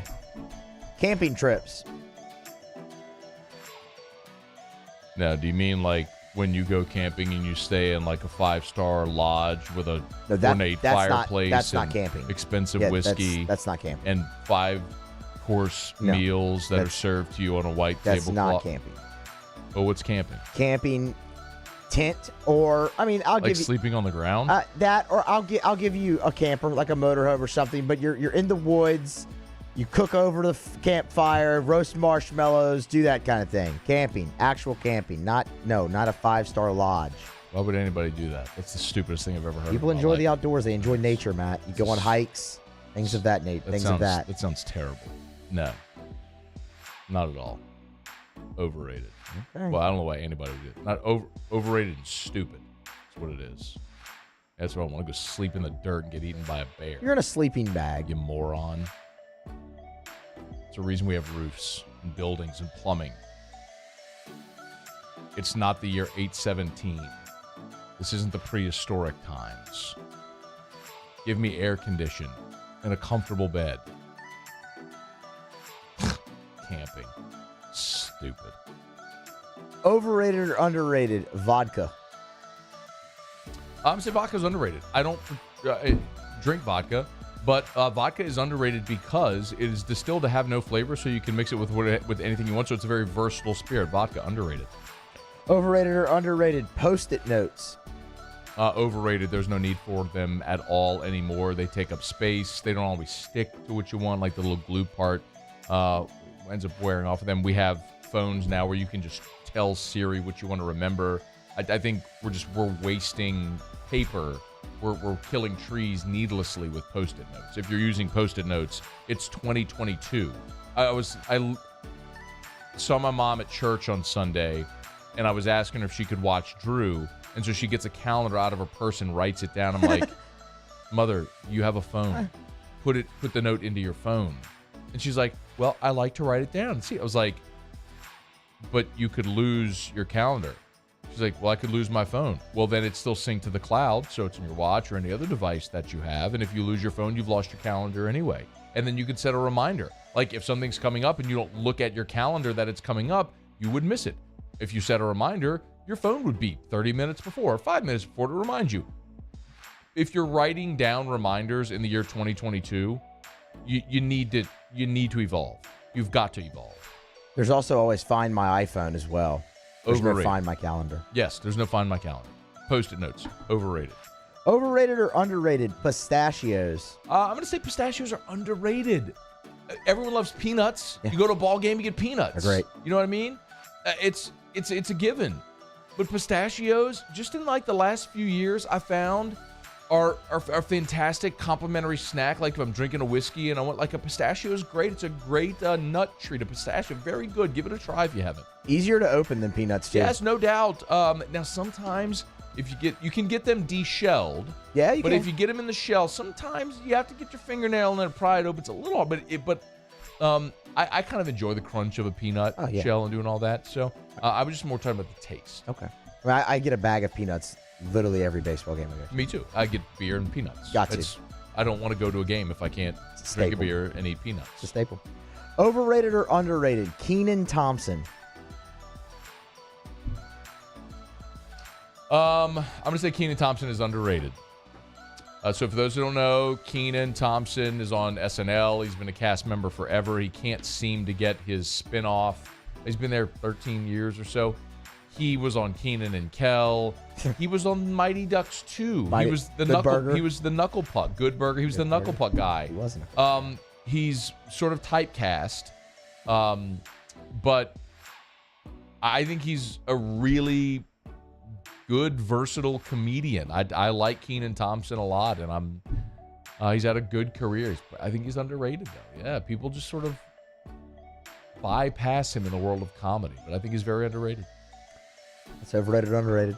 This is AFR. We're presented by Pluckers. We'll knock out a quick break. Musil have Tigers in the pros. Sean Salisbury, who we missed yesterday because of the Sean Payton news, will be with us. I do want Sean's thoughts on Sean Payton's retirement or semi-retirement, who should be next for the Saints, and we'll preview the AFC and NFC championship games. Some NFL talk with Sean Salisbury in about 15 minutes. Tigers in the pros next. AFR. The Baton Rouge General Hospital, part of the Mayo Clinic Care Network, expanding health care in Baton Rouge. Check them out online at brgeneral.org, brgeneral.org. I do want to remind you, I've told you for a while about the Mako robot for knee replacement surgery. If you go to brgeneral.org and you tap the surgery tab, you'll see right there where there's a tab for robotics where you can learn more. A lot of times people ask, was the robot doing the surgery? No, the robot's not doing the surgery, but the robot is a tool that assists your surgeon in giving you a more precise surgical experience,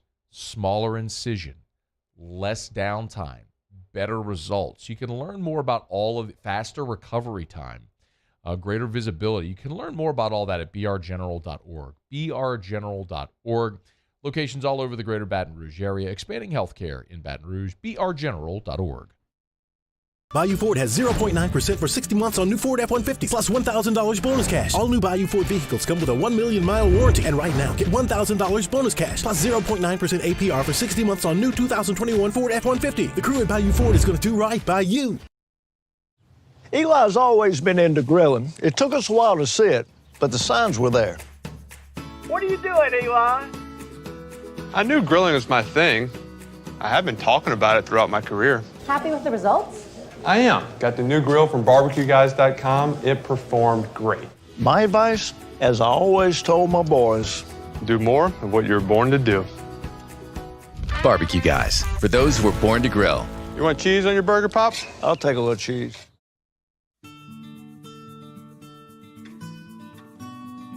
This is a house call. This is a follow-up appointment. This is a diabetes checkup. This isn't just more convenient care, it's more advanced care. This is innovating healthcare at Louisiana's #1 hospital, Auctioner. At All-Star Toyota, you get it all. If you're in the market for an all-new Toyota vehicle, come see our friendly and knowledgeable sales team at All-Star Toyota. Located in Baton Rouge at the corner of Airline and Goodwood, we've been serving our community since 2005 by offering a large selection of new Toyota cars, trucks, and SUVs. Get behind the wheel of your dream car and take a test drive at All-Star Toyota today.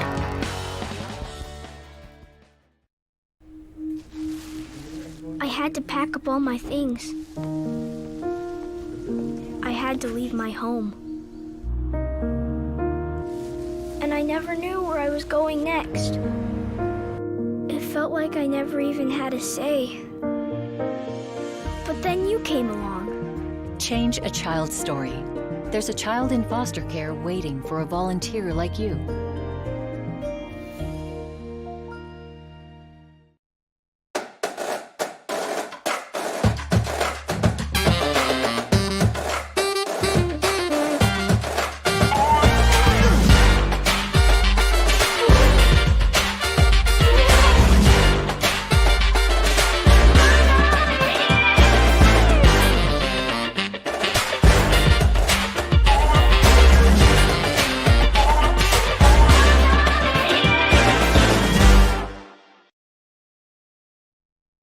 If home is where the heart is, a roof is a shield.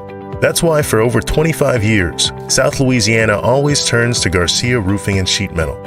For more information, visit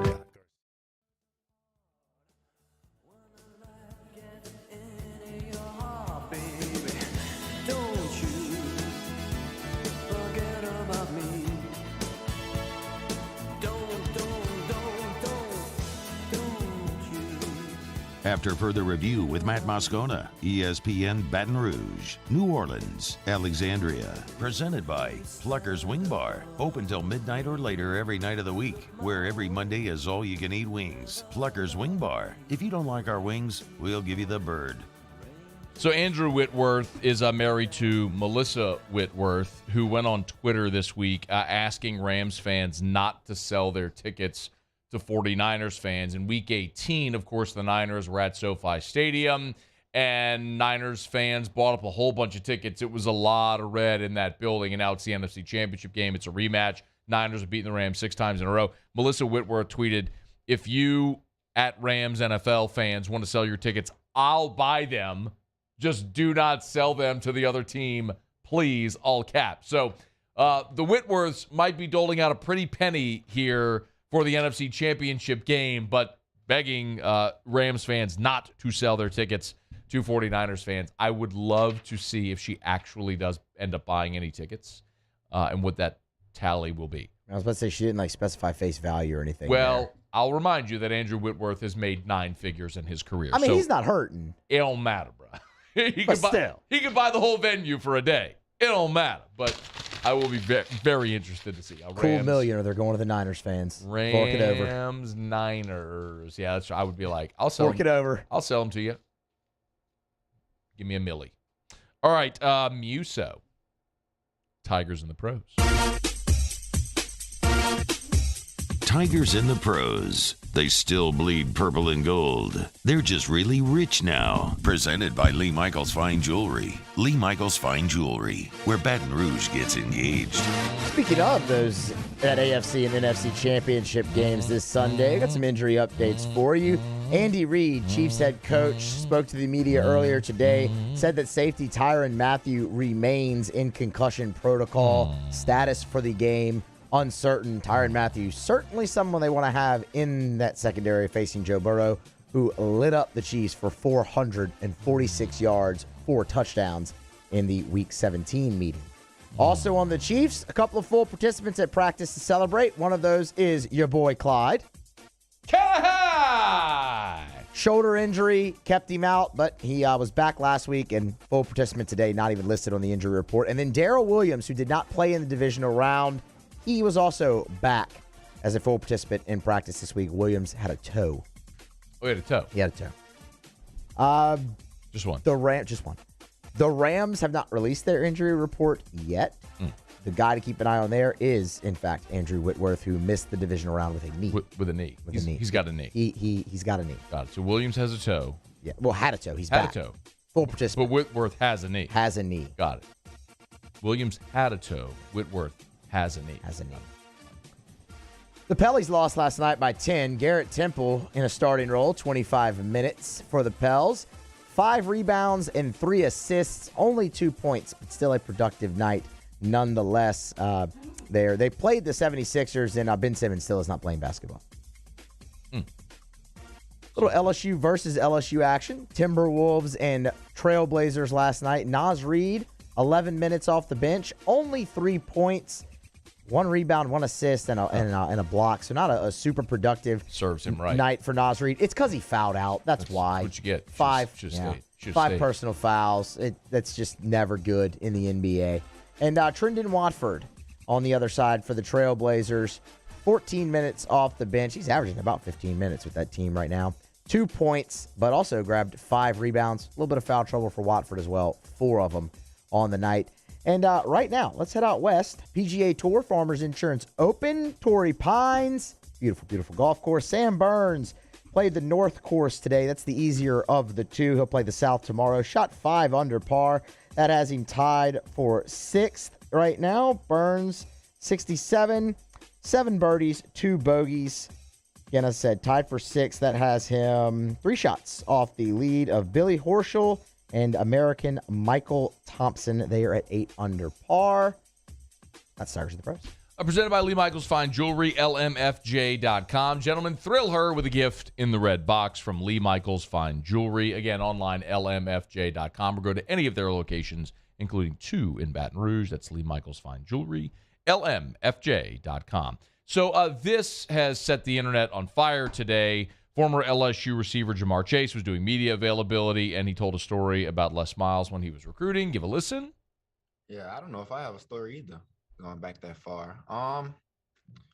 It's just been always, I could tell you honestly, one of my best stories ever. Les Miles told me I couldn't play receiver when I was coming out of high school. So, that was something I had on my shoulders growing up. Les Miles told me he thought I could play cornerback. I wasn't really in full position at receiver yet. So, I just kept working in my craft off season, waking up early in the mornings to work out. I just kept focused. So the internet obviously has taken to crushing Les Miles today. And the internet echo chamber kind of annoys me. Because if you listen to what he said, when I was in high school, Les Miles didn't think I could play receiver, so I could play cornerback. That motivated me to keep working at my craft. I saw Jamar Chase play wide receiver in high school, early in his high school career. He was a really good player. Wasn't Jamar Chase as he is now. Just saying it motivated him to get better. I mean, that's pretty common, right? From Corey Webster, who was an offensive guy who became a great corner. I mean, it's pretty common to see that happen. Do better, internet. All right, hour 3 next. AFR. Brought to you by the Aesthetic Medicine and Anti-Aging Clinics of Louisiana. Bluebonnet in Baton Rouge, Ambassador Caffrey in Lafayette. Online at theantiagingclinics.com. Theantiagingclinics.com. Bluebonnet in Baton Rouge, Ambassador Caffrey in Lafayette. Remember, if 2022 is the year you're looking to lose weight, the Ideal Protein Diet, it is a ketogenic, medical-grade weight loss program. They will keep you accountable. You weigh and measure weekly. Food tastes really good as well. If you need to lose the weight and keep it off, Ideal Protein could be an option for you. Set up that consultation all this month, free consultations at the Aesthetic Medicine and Anti-Aging Clinics of Louisiana. Of course, hormone replacement therapy if you want to feel like your younger self. Hormone replacement therapy could be the solution. A simple blood test can let you know. Go see him today. Bluebonnet in Baton Rouge, Ambassador Caffrey in Lafayette, or online at theantiagingclinics.com. There it is, the extra mile, on the border of expected and extraordinary, for those willing to go further, like vans customized for work or play, with safety and tech to keep you connected, supported by a 5-star sales, service, and finance team, and backed by the 1-star you know. So go the extra mile. It's never crowded, because so few have what it takes to go there. Mercedes-Benz Vans. And our topic today is about savings. What is savings? Hancock Whitney isn't just a bank for our clients. We're investing in our hometowns, making life better for everyone. So keep dreaming. We've got your back. This isn't just another day. It's so much more.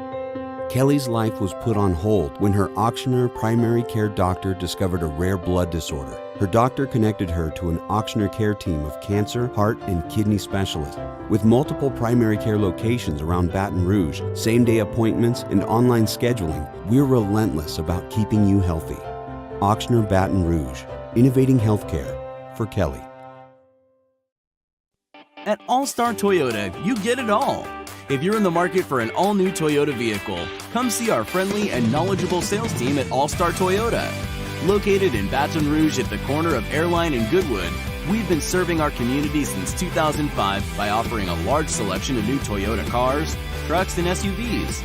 Get behind the wheel of your dream car and take a test drive at All-Star Toyota today. I've been doing business with Luba for 25 years. They're dependable, trustworthy. It's just the attention to detail with our clients. Our folks have years and years of experience. They're highly trained professionals. But many companies have that asset. What I'd like to think makes Luba a bit different is that we use those talents in a way that truly is dedicated to serving the needs of the folks who depend on us. Are you a licensed contractor? There's lots of good contractors in Louisiana doing work the right way, but unfortunately, too many unlicensed contractors are working outside the licensing requirements. Working as a contractor in Louisiana requires a license for the company doing the work. The Louisiana State Licensing Board for Contractors wants to help you get licensed to allow you to conduct work legally. It's not difficult to get the license. We can help you. Go to lacontractor.org for more information. Licensed contractors, it's the law. Bayou Ford has 0% for 60 months on new Ford F-150s. All new Bayou Ford vehicles come with a 1 million-mile powertrain warranty. And now 0% for 60 months on Ford F-150s. If you need sales or service, the crew at Bayou Ford is going to do right by you.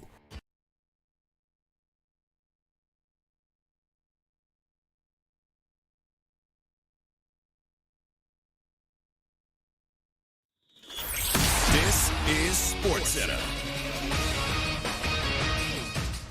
I'm Christine Lisi. The Giants have done everything possible to screw up quarterback Daniel Jones. That assessment today from Giants co-owner John Mara in explaining why Jones deserves another chance to start. Mara said they need to surround him with better help. New GM Joe Shane said the team plans to build an offense around Jones to accentuate what he does best. Baywatch continues in the NFL, as in Green and Tampa. Buccaneers quarterback Tom Brady has said his family will play a big role in whether he returns. Packers QB Aaron Rodgers has said all options on the table for him, among them asking for a trade.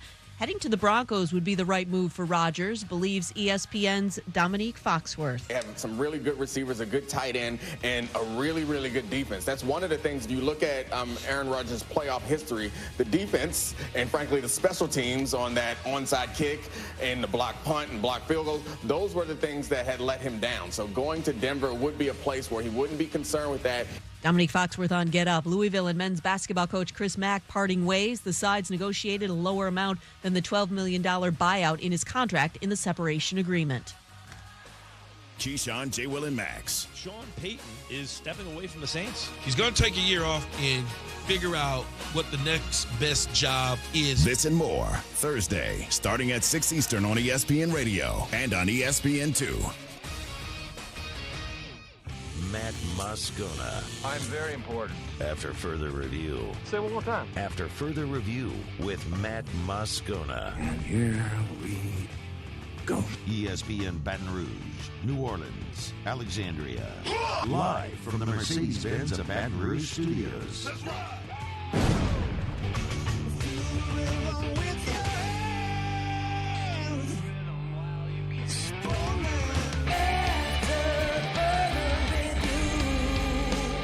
Hour 3, off we go. Welcome aboard. Glad you're with us. AFR, presented by Pluckers. I'm Matt. This is Shaq O'Neal, and I hate Matt. Paul O'Neal. They're chanting Paul O'Neal's name. You so. And Mr. Toby Tomplay.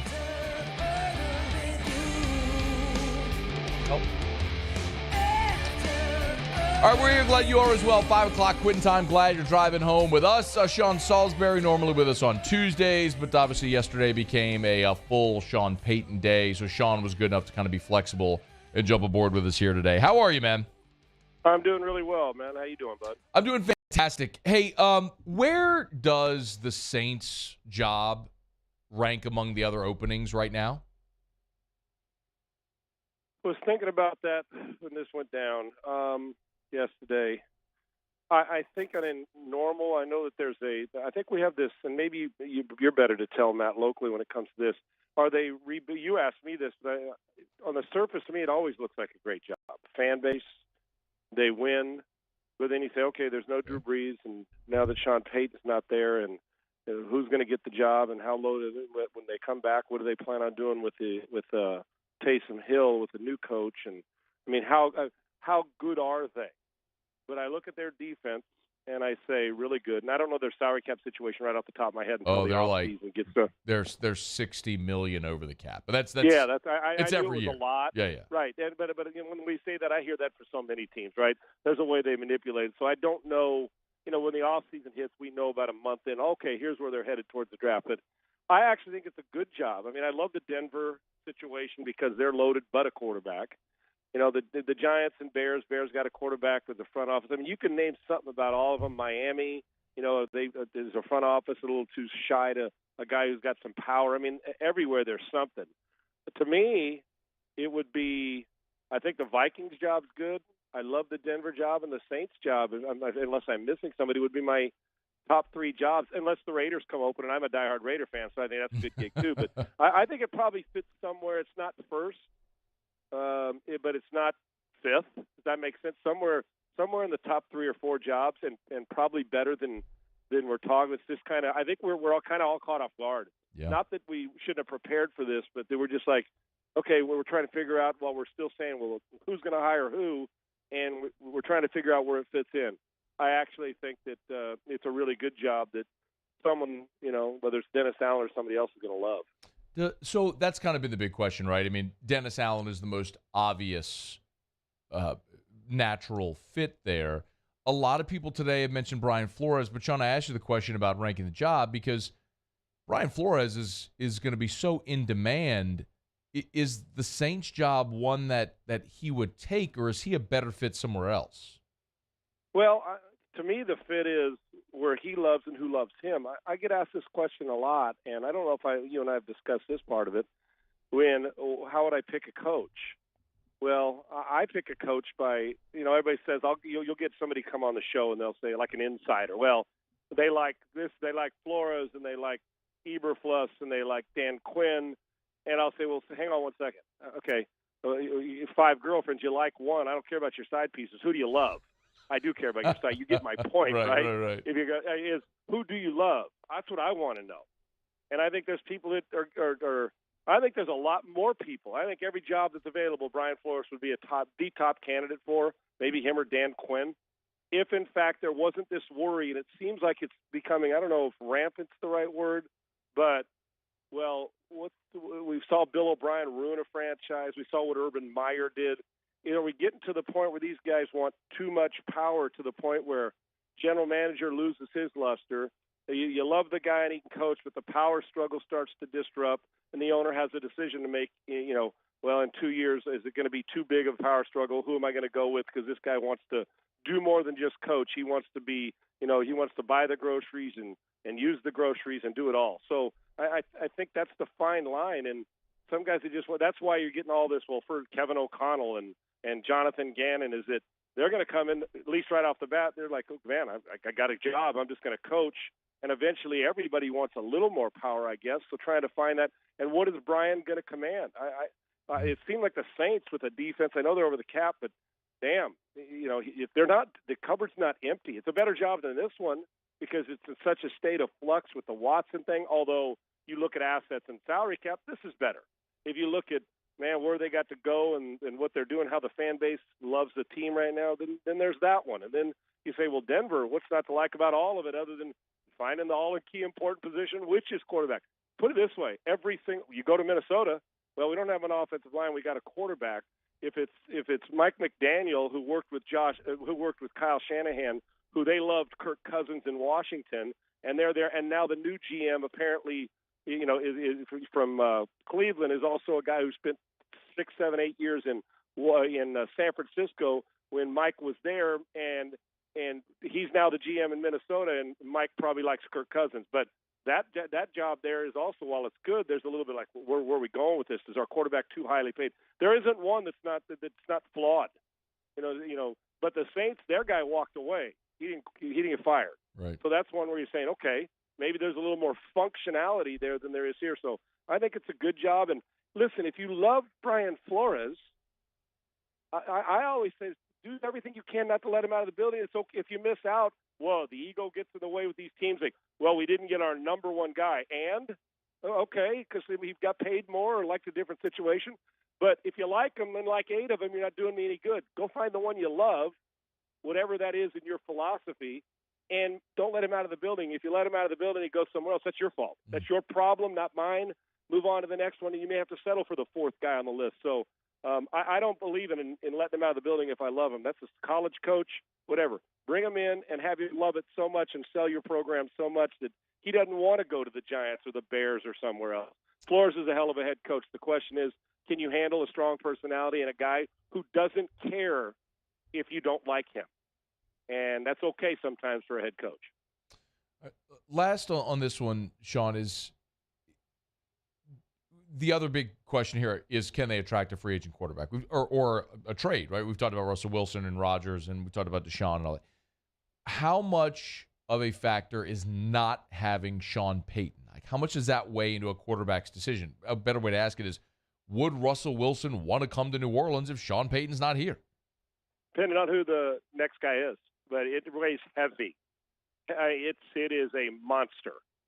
I mean, it's like you could say, well, I mean, you start to look around of anything, and it'd be the same if a quarterback left and you didn't like the coach that was the head coach, right, that was already there, and you're a free agent, and all of a sudden, let's say you weren't a big Urban Meyer fan, and all of a sudden, and they didn't draft Trevor Lawrence, but they were going on the free agent market. You're like, I couldn't stand that guy, and all of a sudden, somebody says they're offering you the most money, and you're like, oh gosh, as a free agent quarterback, or they're trying to trade, or they trade for me. Then what happens? So in this case, let's just say for a quarterback, Sean Payton's in that building, who wouldn't want to play for him? Yeah. You got a chance to win because there's some pieces in place. You got a facility that you can throw it all over the lot. You got a fanatical fan base, and they love their football as much as anywhere. And you got a coach that's going to make sure that you do some things that you're like, okay, this is what Sean Payton's the guy that brings people out of retirement, not goes into it. He's the guy that makes people stay around longer. Ask Drew Brees. So, and you get the perfect storm like that. So I think it is, put it this way, quarterbacks that would have loved to go there with Sean Payton may change their mind, like you mentioned, Russell Wilson. I would not think now, let's say they wanted to go Russ Wilson, they didn't have a coach and some GM, and Mickey traded for him. I wouldn't think that would be as high a priority for Russ now before they knew who the head coach was. But if Sean Payton's there, Sean Payton is he's the number one drawing card. No disrespect to fans or Saints history. Sean Payton was the number one drawing card, and for quarterbacks, it's a godsend. Now that he's not there, heck, now you're looking around saying, okay, who's it going to be? So it is Sean Payton walking away, and I love him. Put the franchise in a tough position to lure what they're going to want to lure to lead them to the next level, and that's going to be a tough task because the two most important positions on that team that have been over the last decade plus are both now going to be broadcasting football in 2022. No such problem in the four places that are going to be playing football this weekend. When we come back, Sean is going to break down the AFC and NFC championship games with us, including can Joey B get it done at Arrowhead. Stick around. AFR. Pinnacle Exterior Construction. They're online at pecbuilt.com. Custom pools, outdoor kitchens, fences, decks, bulkheads, pergolas. They can do it all, and it starts with that phone call to set up that consultation. It's a free consultation. The landscape architect will come out.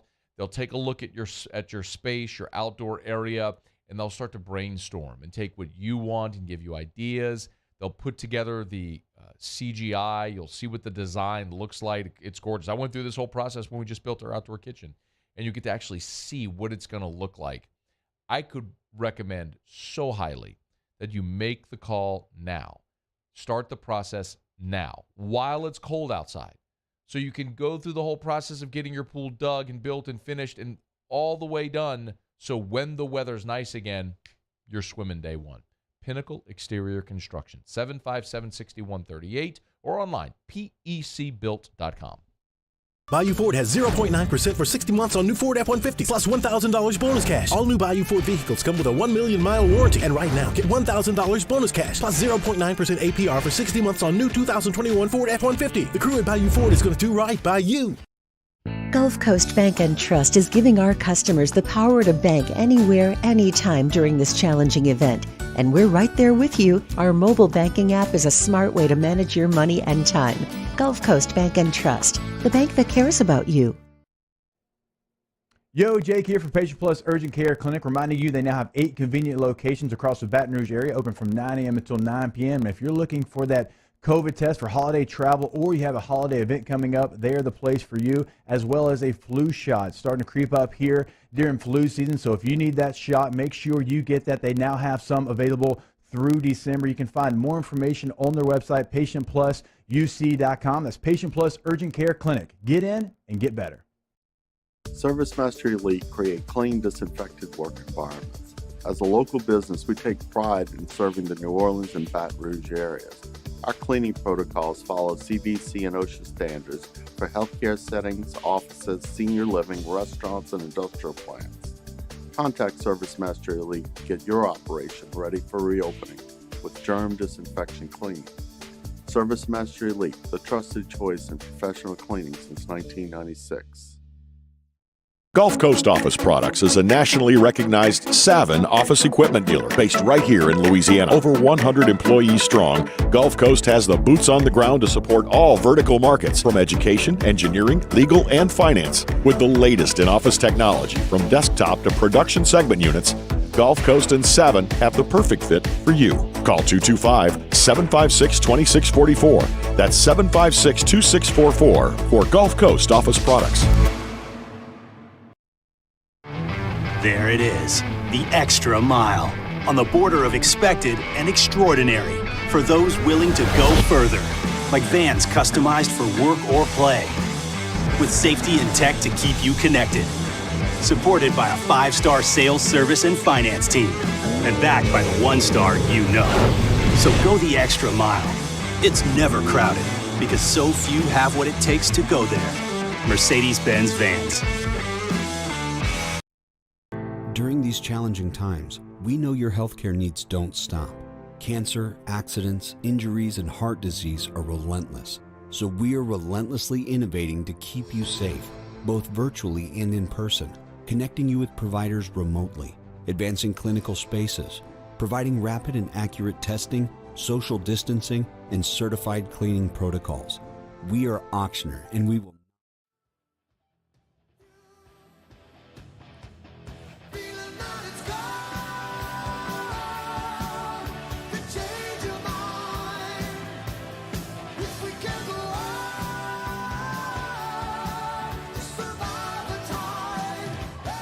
After further review with Matt Moscona, ESPN Baton Rouge, New Orleans, Alexandria. Presented by Plucker's Wing Bar. Open till midnight or later every night of the week, where every Monday is all-you-can-eat wings. Plucker's Wing Bar. If you don't like our wings, we'll give you the bird. All right, rolling along, we appreciate Sean Salisbury for hanging with us. Spent the first segment kind of talking about where the Saints go with their head coaching search and what's next. But man, what's next for the NFL is hopefully a weekend in the conference championships that will match what we saw this past weekend, the divisional round. Sean, a lot of people are reacting to what we saw, the great theater from the divisional round. Now that we're a few days removed, can you put any more context behind just how amazing that was, what we saw?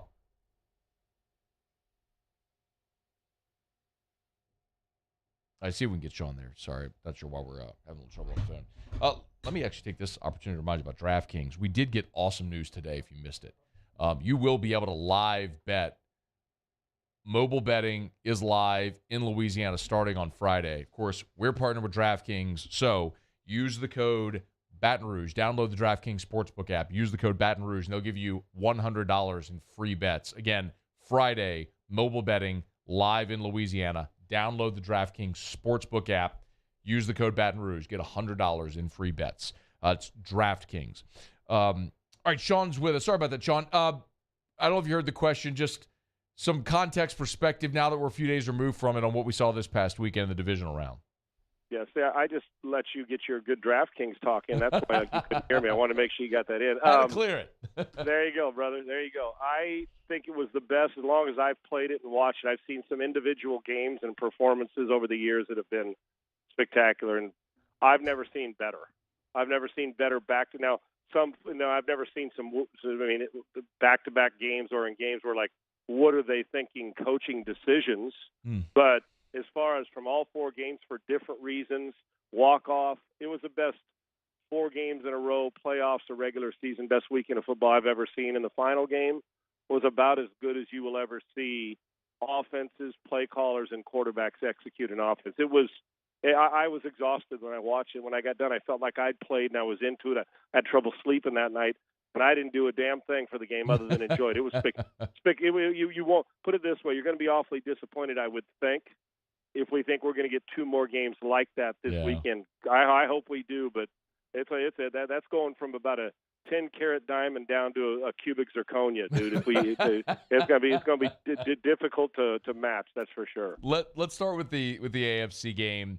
I mean, what more can you say about Joe Burrow? People here aren't surprised, Sean, because we saw it at LSU. You know, just the character and the makeup there. But realistically, if you start to look at the matchup, the Bengals are a touchdown underdog. What's it going to take to be able to go into Arrowhead and win? Same type of performance Joe pulled off, and they can't. If they give up 9 sacks, you can beat Ryan Tannehill on a 3-pick day giving up 9 sacks. You give up 9 sacks, regardless of what Joe does, that means the field's going to flip. You're going to give Mahomes more possessions. There's always that chance the ball's on the ground. This is, if he thought going to Tennessee was an environment that was hostile, it's going to be crazy and loud there, and Joe can handle it. Don't misunderstand me. I expect him to play great football. If you're Kansas City, I put it this way, I would imagine Kansas City is a little bit more uptight about this than Cincinnati. Cincinnati hasn't treaded here in a long time. Joe's been, from the national championship game, hell, he's been in bigger games than Cincinnati has in his life, more than Cincinnati has in 30 years. This is a monster matchup for them. But realistically, but listen, I've seen some. If you turn it over twice in your Kansas City and Joe gets it, he can match yard for yard. His weapons aren't taking a backseat to Kelsey and Travis. Into Tyreek Hill in the group. Now, more experience on one side, but sometimes, and Joe said this, I think it was early in the week, or maybe it was Monday or last week. He said sometimes you don't know what you don't know, so you just go play. I think it was after the game, and you just let it rip, and you don't realize being naive sometimes can be helped because you don't know what kind of pressure they're supposed to be. Everybody, Kansas City's heavy favored. They're coming off an epic performance. I don't know how they, hadn't left a little bit of that on the field. Even though Cincinnati won, Cincinnati did not play a great game in Tennessee, so they feel like they hit the 65-70% mark, knowing they've got a lot of work to do up front to protect the passer this week. But with their weapons, they can offensively. The key is, and they did a hell of a job at their front seven and the game planning by their defense going into the Tennessee game. Now this is different. You take away Derrick Henry and force Tannehill to do his thing, you don't have you're in trouble. You take away one receiver in Kansas City, and there's a whole bunch more. You cut off one head, there's 2 more grow back. That's how good they are, and we know what the quarterback can do. But I don't think Joe feels like, and I don't either, while Mahomes is the man, I don't think Joe feels like there's some big discrepancy, and neither do the national media or the local, between Mahomes and Burrow. Matter of fact, I actually think Joe would rather play in this game than a game that they're favored by 9.5. Honestly, I think these moments, the greatest players I've ever seen, these moments get them jacked up. Other moments to them are like, oh yeah, and not that they take it for granted, they prepare hard, but it's like, oh, I know about this one. I need a little bit more. I need a little bit more of a challenge, right? Even though every game's a challenge, but I think Joe has this mechanism that's like, guys, you really think Kansas City Chiefs are better than us? I don't think he thinks they are. And I know it sounds absurd, but I would be very careful if I was the Chiefs to start slow. Now, they're capable of scoring 21 points in less than 2 minutes. Right. They can hang a whole bunch on you and go for 200. We saw that. So I would think that this is going to be a better game in my mind than people think. But if you get sacked 9 times and you don't control the line of scrimmage, it doesn't matter if Joe, plays like Josh Allen did last week. They won't win. And don't discount this is like we're in the Final Four. We're one step away from playing in Los Angeles in the Super Bowl. It can be overwhelming and hyperventilating. It can make you hyperventilate. I think Joe Burrow's going to handle it fine. The question for me is not Joe. How's everybody else going to handle it? How are the guys up front? Is there going to be confusion? I think Joe can match him throw for throw. I think it's going to be a fun game. The question is, can you hang around for 4 quarters and not wear down? The Chiefs beat you down at the end, but just be careful not to get down either team because both these quarterbacks are capable of throwing a party on you. The Bengals did beat the Chiefs in Week 17. They did. 34-31. Do we take anything from that game that could fast forward to Sunday and say, well, look, that could play here? Normally people would tell you no. If that game was played in Week 3, week 2, I'd probably say no because of a lot of things that happen throughout the season, right? Whether it's an injury or you made adjustments. Think about how short training camp is, Matt. When you go the first 2 or 3 weeks, by week 3 of the regular season, that's about the time you're just, okay, the training camp stuff, we're finally getting going, and now you've seen everything that you more than likely are going to see as far as coverages, other than a few change-ups. But in week 17, what is the team going to do? And the Chiefs had so much success late in the season defensively. Why would Steve Spagnuolo go into his defense and say, you know what, I think we're going to change 80% of our game plan because we got torched for about 450 or whatever it was, and Jamar Chase was playing against air in the game, so we're going to change. I think they'll still go with what their base is, because you don't have a lot of time in between weeks. Now, between now and the Super Bowl, that's 2 weeks. But week to week, you don't want to start putting in all kinds of stuff because the worst, and we've seen it, the worst thing that can happen in this game on Sunday for any team that tries to get too cute is guys are not aligned right. They can't quite get to their spot, and you're out of position, and that's where the big plays come. So they're going to have the alignment assignment, try to get lined up right. So there will be change-ups, but because it happened so late in the season, and both these teams are similar, the same quarterback, same receivers, there's a lot to draw from it, how you attack. And then you got to play the psychological game. Okay, we destroyed them with this route. Well, Spagnuolo and the defensive coordinator, because both teams go back and say, okay, how would we defend this? Well, then the key to the change-ups and the little adjustments for Andy and for Zach Taylor and that group is to, okay, if we go back with our base, when they play this, we've got to find a way to, get T. Higgins going, or this is where Joe Mixon now, and that one has a linebacker man-to-man. We can exploit that on a wheel route. So the majority of the stuff you're going to see is going to be what they do. They're going to go in saying, we're going to execute what we do.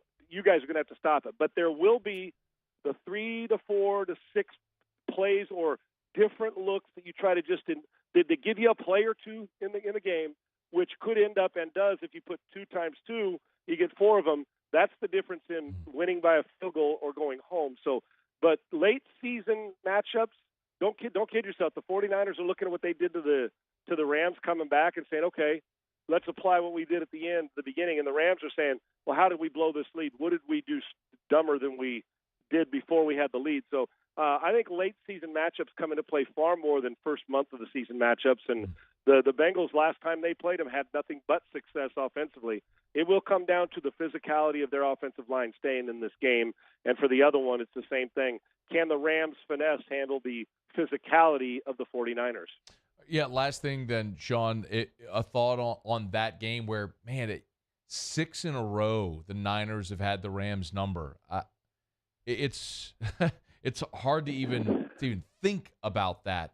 But how do the Rams get it done? Like, what do they have to do? Well, mentally, you better. Yeah, it's easier said than done because after 6, you're like, okay, man, well, what's going on now? Stafford's only been through 2 of them, so he's not worried about the other 4. He's saying, I've been here through 2 of these things, and I don't like those 2. But what happens? It's tough to get that out of your head, Sue, and everybody will remind you. So you got to find a way because 6-1 or 2, they beat him the last 2 games. Oh, okay.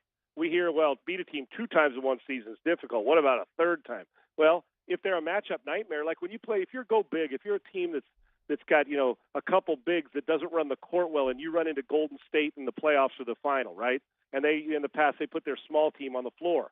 Well, damn, you gain something on one end when you're in the offense because they're playing small, and then they're running around. You're hitting your 2 in the paint, and they're pumping their 3s from beyond. And by the time the game's over, that small ball beat you because the matchup was miserable for you. And that's the problem. The Rams run into a matchup where the 49ers have been far more physical, and they've made plays in key positions, and they have worn the Rams out with that. Now, looking at the Rams last week, played a little more physical and hit some big finesse plays. That ain't changing. It's going to be Stafford having to get Kupp and Odell Beckham involved. They're going to have to get a little bit more out of the run game, and they can't lay it on the grass, or they'll be in trouble. It's the 49ers front 7, which has been dominant, and D'Amico Ryan's defense has been Dallas and Green Bay. They had no clue. And now you run, and then your offense is like, run it, hit a few key plays, get Debo and Jimmy, do the right thing. Maddie, I know this sounds crazy, and I'm not going to make, my picks, I think this is going to be great. I don't really care about that. But gambling-wise or whatever on Friday when I make picks or Saturday, but, I have this crazy feeling that we're going to see the 49ers back in the Super Bowl, and that Jimmy Garoppolo, because I think they can beat the Rams. I think they're going to beat the Rams. And Jimmy Garoppolo is going to make a few more plays. And my gut tells me, I think Kansas City's going to win the game, but I'm pulling for Burrow. You know how I feel about him. But I think Kansas City wins the game in a great one. And I think Jimmy Garoppolo is going to make more plays in the fourth quarter. I'm just telling you, I get this weird feeling that we're going to come out of this saying of all the crazy things that went on, thumb injury, and they're probably going to run him out of town. What decision are you going to make? Jimmy Garoppolo's is the Super Bowl champion. Now, I may be crazy, and maybe I dreamt it, but I get this feeling that the 49ers, their physical toughness and play calling is going to pose a problem the rest of the way through the playoffs. I'm telling you, they are going to be a hard out.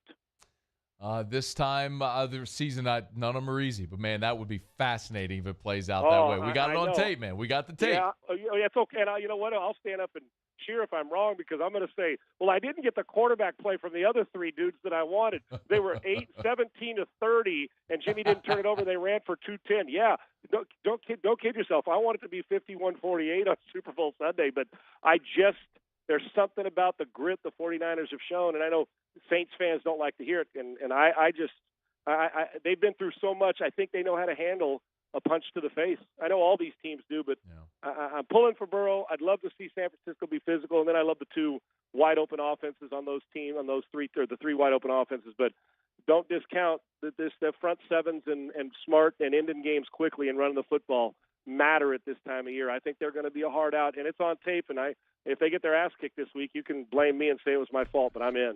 I'm going in on the 49ers. Hey, man, I had New England beating Buffalo in the wild card round, so we've all taken our licks at times, man. The great thing about it is we don't have to worry, but we make a pick. Oh well, we lost. I don't have to wake up on Monday and think, yeah, you threw a couple interceptions or threw 5 touchdowns. We get to do all that from our living room. So, but I'm fascinated with the matchups. It should be fun, and we'll see if Kyle Shanahan can stay in this with these three fantastic offenses and throwers.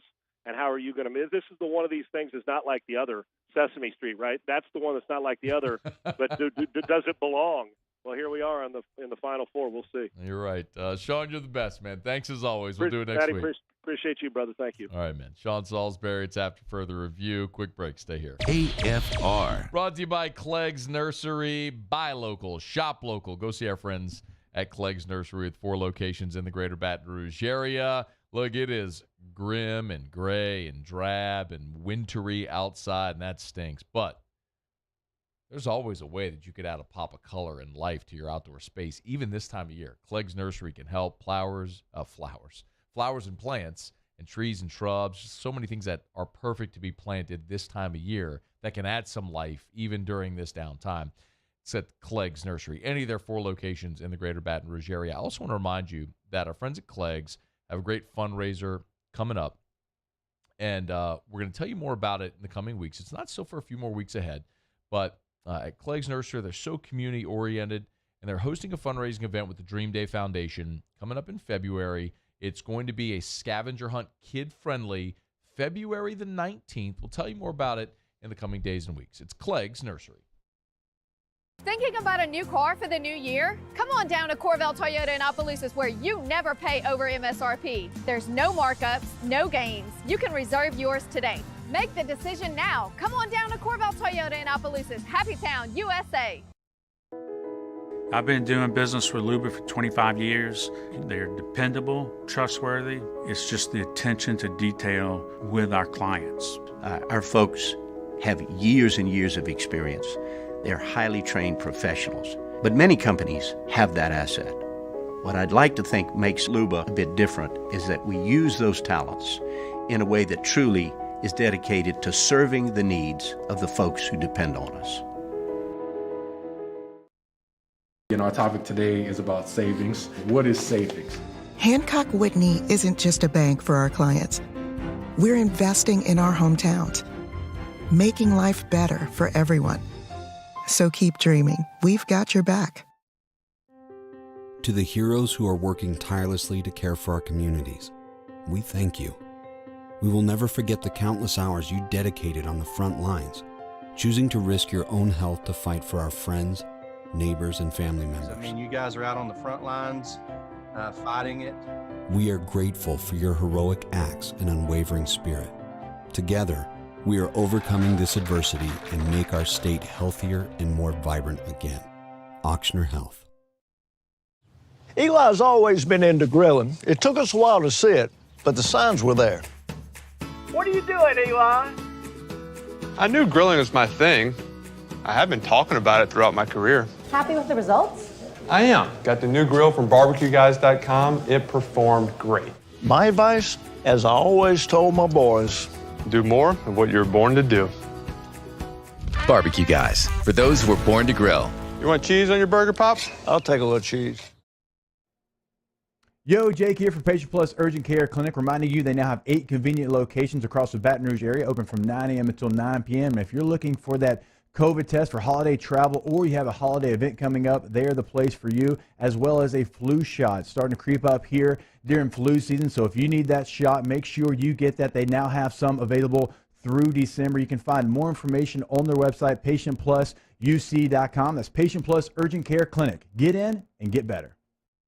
Bayou Ford has 0.9% for 60 months on new Ford F-150 plus $1,000 bonus cash. All new Bayou Ford vehicles come with a 1 million mile warranty. And right now, get $1,000 bonus cash plus 0.9% APR for 60 months on new 2021 Ford F-150. The crew at Bayou Ford is going to do right by you.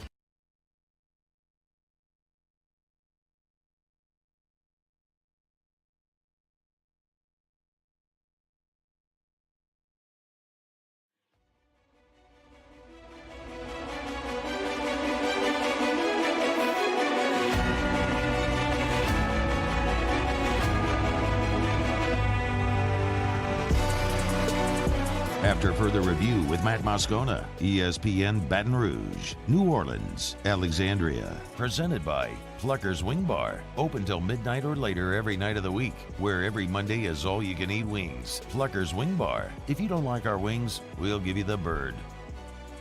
Lot to get to. Jimmy on about 10 minutes from right now. We'll do Otter Locks. We will get a pick on tonight's LSU Texas A&M basketball game. Tigers are a 10-point home favorite in this game against the Aggies. We'll get the Otters' take. So I really wanted to talk about this on Monday, but obviously Tuesday, that the Sean Payton news kind of threw us off. But Harold Perkins, the 5-star linebacker out of the Houston area, has decommitted from Texas A&M. I made the announcement on his Twitter with a graphic, said this has been one of the hardest decisions to make, but I'll be decommitting from Texas A&M. Will announce my decision February 2nd at my school. So his school is in Cypress, Texas, which is a suburb of Houston. If you don't know Harold Perkins' backstory, 5-star, number 1 linebacker in the country, a top 10 overall player at any position in the country. I believe in the 247 composite, he finished as the 7th overall player in the country. So you're talking about a huge prospect at a major position of need for LSU, and he's a guy that has significant Louisiana ties. Harold Perkins was born in New Orleans. His family evacuated after Katrina to the Houston area and stayed. But if you go look at Harold Perkins' Twitter account, in his Twitter bio, he has 504, the New Orleans area code, obviously, and NOLA Boy in his Twitter bio. Despite the fact that he has lived the majority of his life in Houston, he clearly still has a very strong affinity for the city of New Orleans and for the state of Louisiana. The fact that Harold Perkins has decommitted from A&M in and of itself is massive. A&M's putting together what might be the best recruiting class of all time. So they got a handful of 5-stars, and based on points, on rating, it might be the highest rated class ever. Perkins is a guy that you get him away from Texas A&M, that's a win all itself. He took an official visit to Florida, and this weekend, Harold Perkins will be taking an official visit to LSU. So the number 1 linebacker in the country, his last official visit is going to be Baton Rouge. So LSU gets the opportunity to make the final impression on Harold Perkins. So for so many reasons, this is big news. Number 1, obviously, you're keeping him away from Texas A&M. We talk about it all the time in recruiting or in a transfer situation.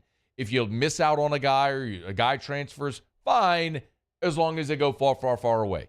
The late Joe McKnight, as devastating as it was for him not to come to LSU, he was time zones away at Southern Cal. You didn't bother with it. When you lose Landon Collins or Devontae Smith to Alabama, that sucks because you got to see him. Elias Ricks transfers to Alabama. Dwight McGlothern goes to Arkansas. Max Johnson goes to A&M. That sucks because you got to see him. So the fact that Perkins is not going to A&M, that's a win. Number two, obviously is LSU, and maybe of greater consequences, LSU has a chance to land the best linebacker in the country at a position of great need. Getting Micah Baskerville back was massive. You've got Mike Jones as well. So you've got two linebackers that have played a lot of football that are going to be your starters. That's still a position where after that, it's a gigantic question mark. You bring in West Weeks, the transfer from Virginia, who played a bit as a freshman this past year, and you hope that he can be part of your rotation. We know that they're very high on Greg Penn, but another guy that hasn't played a ton of football. And after that, it's all guys that are question marks. If it's Josh White and Antoine Sampa and guys we've talked about a bunch, but we haven't seen them do it yet. So the opportunity for Harold Perkins as a 5-star, number one linebacker in the country, to come in and play immediately is there. And to be an impact guy for 3 years on your team is there. Mention the appeal of Louisiana, which is always a pull. I have a feeling that I'm going to recite this for as long as Brian Kelly is the coach. The primary reason he left Notre Dame for LSU is the dirt. It's the dirt. Louisiana has an inherent built-in advantage that only a couple of other schools in the country can claim. You are the only Power 5 in a talent-rich state. Dudes from this state, Will Campbell, Walker Howard, they want to play at LSU. And just wait and see if they don't get Jacoby Matthews as well from Ponchatoula. It would be totally naive to ignore the NIL component of this. Y'all, there is no program in the country that has benefited more from NIL rules than Texas A&M. This recruiting class they are putting together is in large part due to the fact that they have had more organization among their business community for NIL purposes than any other school. Don't think that LSU is getting in on Harold Perkins just because it's Louisiana. That might be the allure, but the way you get him to decommit from Texas A&M and seal the deal, if they're able to push it across the finish line, you better believe there's NIL opportunities. I don't know if it's Gordon at the forefront of this. I don't know if there's others, but I've told you before. Jacoby Matthews is a 5-star out of Ponchatoula who desperately wants to play in his home state.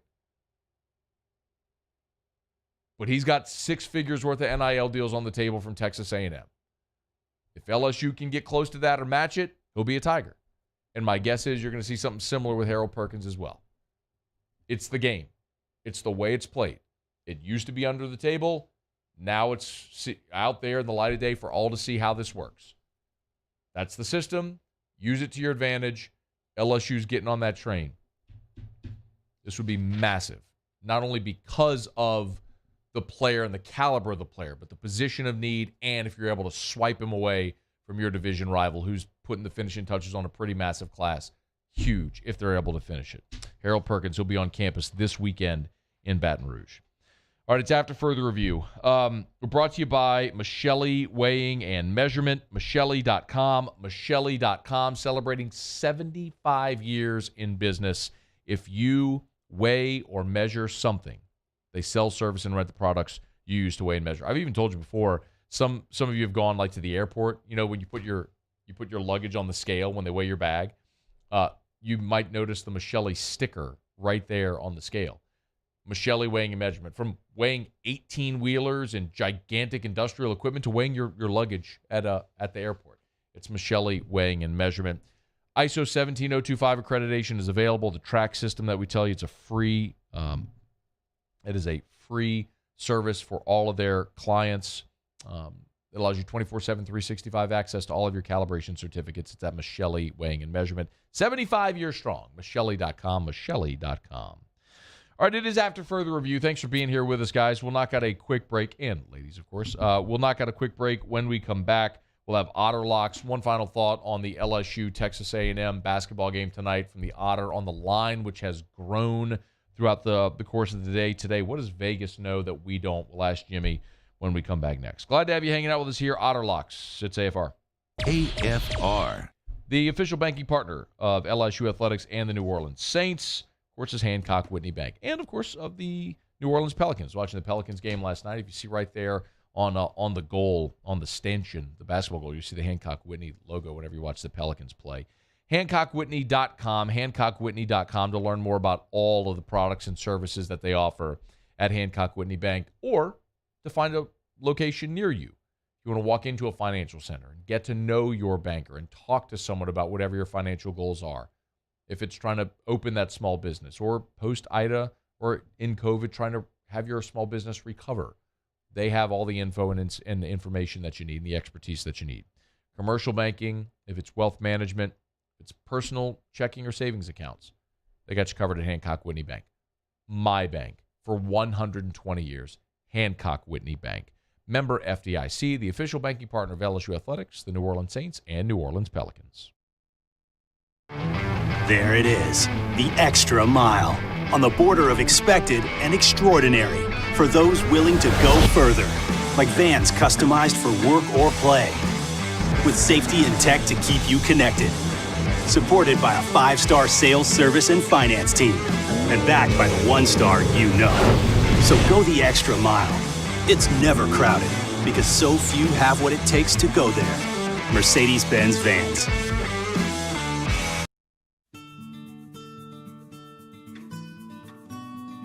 This is a house call. This is a follow-up appointment.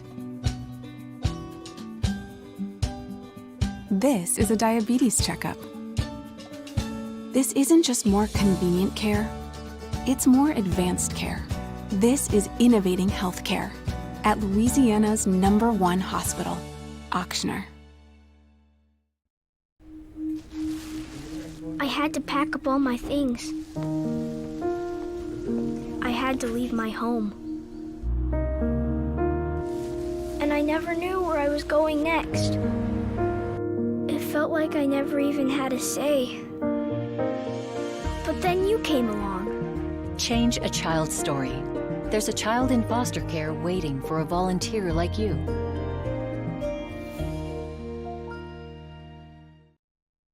At All-Star Toyota, you get it all. If you're in the market for an all-new Toyota vehicle, come see our friendly and knowledgeable sales team at All-Star Toyota. Located in Baton Rouge at the corner of Airline and Goodwood, we've been serving our community since 2005 by offering a large selection of new Toyota cars, trucks, and SUVs. Get behind the wheel of your dream car and take a test drive at All-Star Toyota today.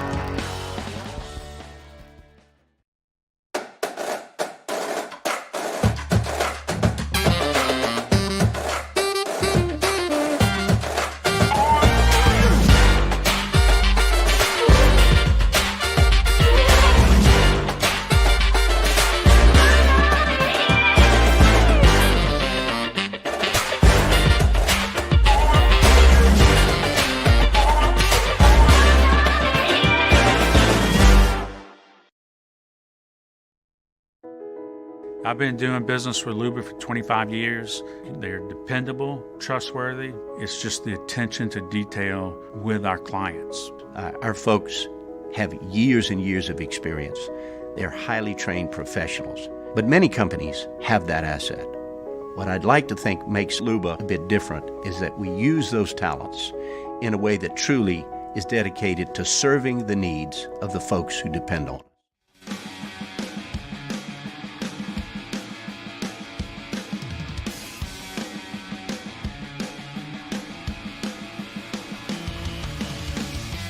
After further review with Matt Moscona, ESPN Baton Rouge, New Orleans, Alexandria. Presented by Flucker's Wing Bar. Open till midnight or later every night of the week, where every Monday is all-you-can-eat wings. Flucker's Wing Bar. If you don't like our wings, we'll give you the bird.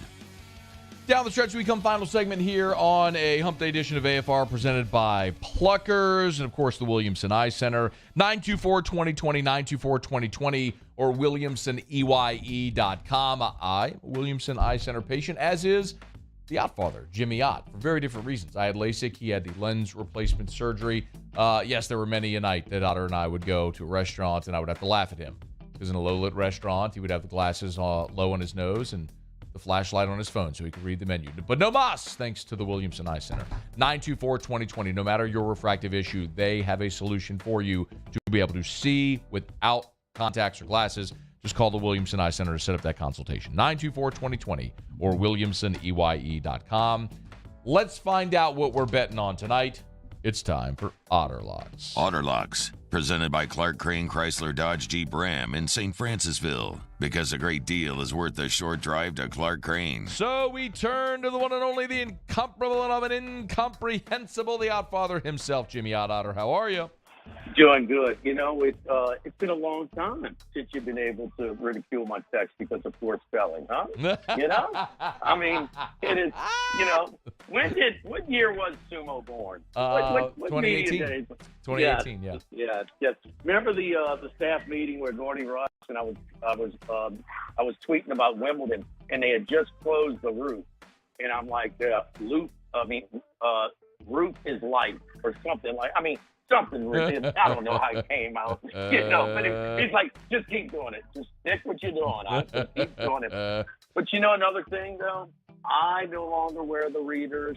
I'm looking at guys 5, 8, 10 years younger than me, including Handyman, all with their readers, all squinting. Yep. No, not me. Thank you, Dr. Blake. We appreciate that. Yeah, we appreciate that. You ready to get to it? Hey, man. Well, first of all, the great news, sports betting. Mobile betting will be live in Louisiana on Friday. That is now official, which is awesome. I am so fascinated, Otter, in this line tonight for LSU. 10? What do the odds makers see that we don't? First of all, according to KenPom, which is the most respected power rating by handicappers and odds makers, and a lot of times, you can go to KenPom and add between 3 and 5 on the home court value, and KenPom has this even higher. KenPom would have this as a 16-point spread if it was just his power rating. So they have come down from that. The thing is, though, KenPom is based over the whole season. It doesn't take into consideration that LSU is struggling because of, you know, some of the guys that they're missing. Pinson is out for tonight. Darius Days is a game-time decision. So, let's face it, LSU's offensive sets in the half court have been really, really difficult to watch without Pinson involved. Ball movement, you know, the player movement, it just doesn't, the quality of looks they get on the offense. And what it also does is it limits them how much they can use their pressure because they're thin on the bench as well. And that's the big thing. LSU went under again on Saturday. They're 16-3 now to the unders. Tonight's under is 130. Over-under is 131. A&M's team total, and this is something that everybody will be able to do on their website. I looked it up at Dead Rivers, and A&M's team total is 60.5. Matt, LSU's opponents, team total this year, unders, 18-1. Lipscomb was the only one. Yes, Arkansas, Alabama, and Tennessee, even though they beat LSU, their team total still went under. So I'm staying away from it, but I'm not staying away from the under. I'm rolling with the LSU under. Again, tonight, it's 131. 131. So, and I've just been, how long have we been saying this about just taking it under blind? It's been very profitable. Here are some of the other ones. But yes, the KenPom is actually higher. So they have come down. It's one of those tricky lines. The way that these teams are playing, yes, it figures to be a closer game than maybe the 10.5, and it's been bet down to 9.5 right now. Miami and Virginia Tech. Miami's won 10 of 12, only 2 losses. 5-1 on Saturday and a couple of weeks ago, both to Florida State. And Saturday, they fell behind by 16 in the second half before they rallied back and fell 1 point short. They're playing very, very good. They're catching 4.5 in Blacksburg against Virginia Tech. I like Jim Laranaga's Miami Hurricanes in that one. You know what it is. Unranked team, favored over a ranked team. Oklahoma State, 3.5 over number 23. Iowa State, of course, they're at home. Unranked, we going with OP State, minus 3.5. Davidson has won 15 in a row. And how about that? Even losing their best shooter to Kentucky. 3.5 at home against the VCU. They won 15 in a row, including a 63-61 win at Virginia Commonwealth. Ken Palm, looking at him, they should be 4 in a neutral court. They're at home. Give me Davidson in that one. So Davidson, Oklahoma State, and Miami tonight. We split last night 2-2. That is Otter Lock. So where are you tonight, Otter? City Slice Pints and Pizza, getting ready for tonight's game. And, a lot of people come here, it's walking distance to tonight's game. So we had a great crowd last time we were over here before and after the game for the Arkansas game. And we're expecting a nice crowd again tonight. It's Pizza by the Slice, 15 different beers on tap. Just had some, I got to throw them a shout out. They love your show too. They love the Otter Lodge segment. Graduating seniors for LSU law school class just over here hanging out with us. Very cool. Yeah. Have a great... Matt, you got 20 seconds? Yes. Okay. I think you were talking about the Missouri-Auburn game. There was a 5.9-second differential. Auburn missed the shot at the end of the shot clock. The ball was tapped around. Nobody had possession. It just went out of bounds. So Quanzo Martin couldn't foul because they never had it. Or are you saying that he should have fouled before? Before they should have fouled. It was insane. Foul. Give yourself a shot. Anyway, all right. We got to run. Thank you, Otter. Have a great show. Thank you, Matt. Appreciate all right. Game Time with Jimmy Ott follows us in Baton Rouge or online at 1045ESPN.com. Muse, what'd you learn? We have a new college football committee chair to make fun of. His name is Boo. Boo Radley. It's not Boo Radley. It's Boo Corrigan or something like that. Boo Radley. Boo. Paulie. Oh, God, we're out of time. Sorry. Darrell Williams had a toe. Andrew Whitworth has a knee. AFR. AFR is brought to you by Hudco Roofing. HudcoRoofing.com. Do business with someone you know. Hudco Roofing and HudcoRoofing.com. Had a great meeting earlier today with my partners over at Hudco, and I really do want to stress, because I probably don't mention this as overtly as I should, but I don't just endorse Hudco. Last year, I joined Hudco as a partner. So when I talk about Hudco, I'm literally putting my reputation on the line. There has to do with all the businesses I endorse, but I'm a part owner in Hudco. So HudcoRoofing.com. You can email me directly, Matt@HudcoRoofing.com. I'm happy to help facilitate anything I can, Matt@HudcoRoofing.com. But remember this, if you still got a blue tarp on your roof, give us a shout. If your insurance company maybe hasn't approved your full claim and you need some help, give us a shout. If you're having trouble getting anyone to come look at your roof, we'd love to come do a free, no obligation roofing inspection. Hudco Roofing or HudcoRoofing.com. Do business with someone you know. HudcoRoofing.com. Bayou Ford has 0.9% for 60 months on new Ford F-150 plus $1,000 bonus cash. All new Bayou Ford vehicles come with a 1 million mile warranty. And right now, get $1,000 bonus cash plus 0.9% APR for 60 months on new 2021 Ford F-150. The crew at Bayou Ford is going to do right by you. You know Miller Lite only has one more calorie, right? And more taste. Good choice. Gulf Coast Bank and Trust is giving our customers the power to bank anywhere, anytime during this challenging event. And we're right there with you. Our mobile banking app is a smart way to manage your money and time. Gulf Coast Bank and Trust, the bank that cares about you. This isn't just another day. It's so much more. Kelly's life was put on hold when her auctioneer primary care doctor discovered a rare blood disorder. Her doctor connected her to an auctioneer care team of cancer, heart, and kidney specialists. With multiple primary care locations around Baton Rouge, same-day appointments, and online scheduling, we're relentless about keeping you healthy. Auctioneer Baton Rouge, innovating healthcare for Kelly. At All-Star Toyota, you get it all. If you're in the market for an all-new Toyota vehicle, come see our friendly and knowledgeable sales team at All-Star Toyota. Located in Baton Rouge at the corner of Airline and Goodwood, we've been serving our community since 2005 by offering a large selection of new Toyota cars, trucks, and SUVs. Get behind the wheel of your dream car and take a test drive at All Star Toyota today. Are you a licensed contractor? There's lots of good contractors in Louisiana doing work the right way, but unfortunately, too many unlicensed contractors are working outside the licensing requirements. Working as a contractor in Louisiana requires a license for the company doing the work. The Louisiana State Licensing Board for Contractors wants to help you get licensed to allow you to conduct work legally. It's not difficult to get the license. We can help you. Go to lacontractor.org for more information. Licensed contractors, it's the law.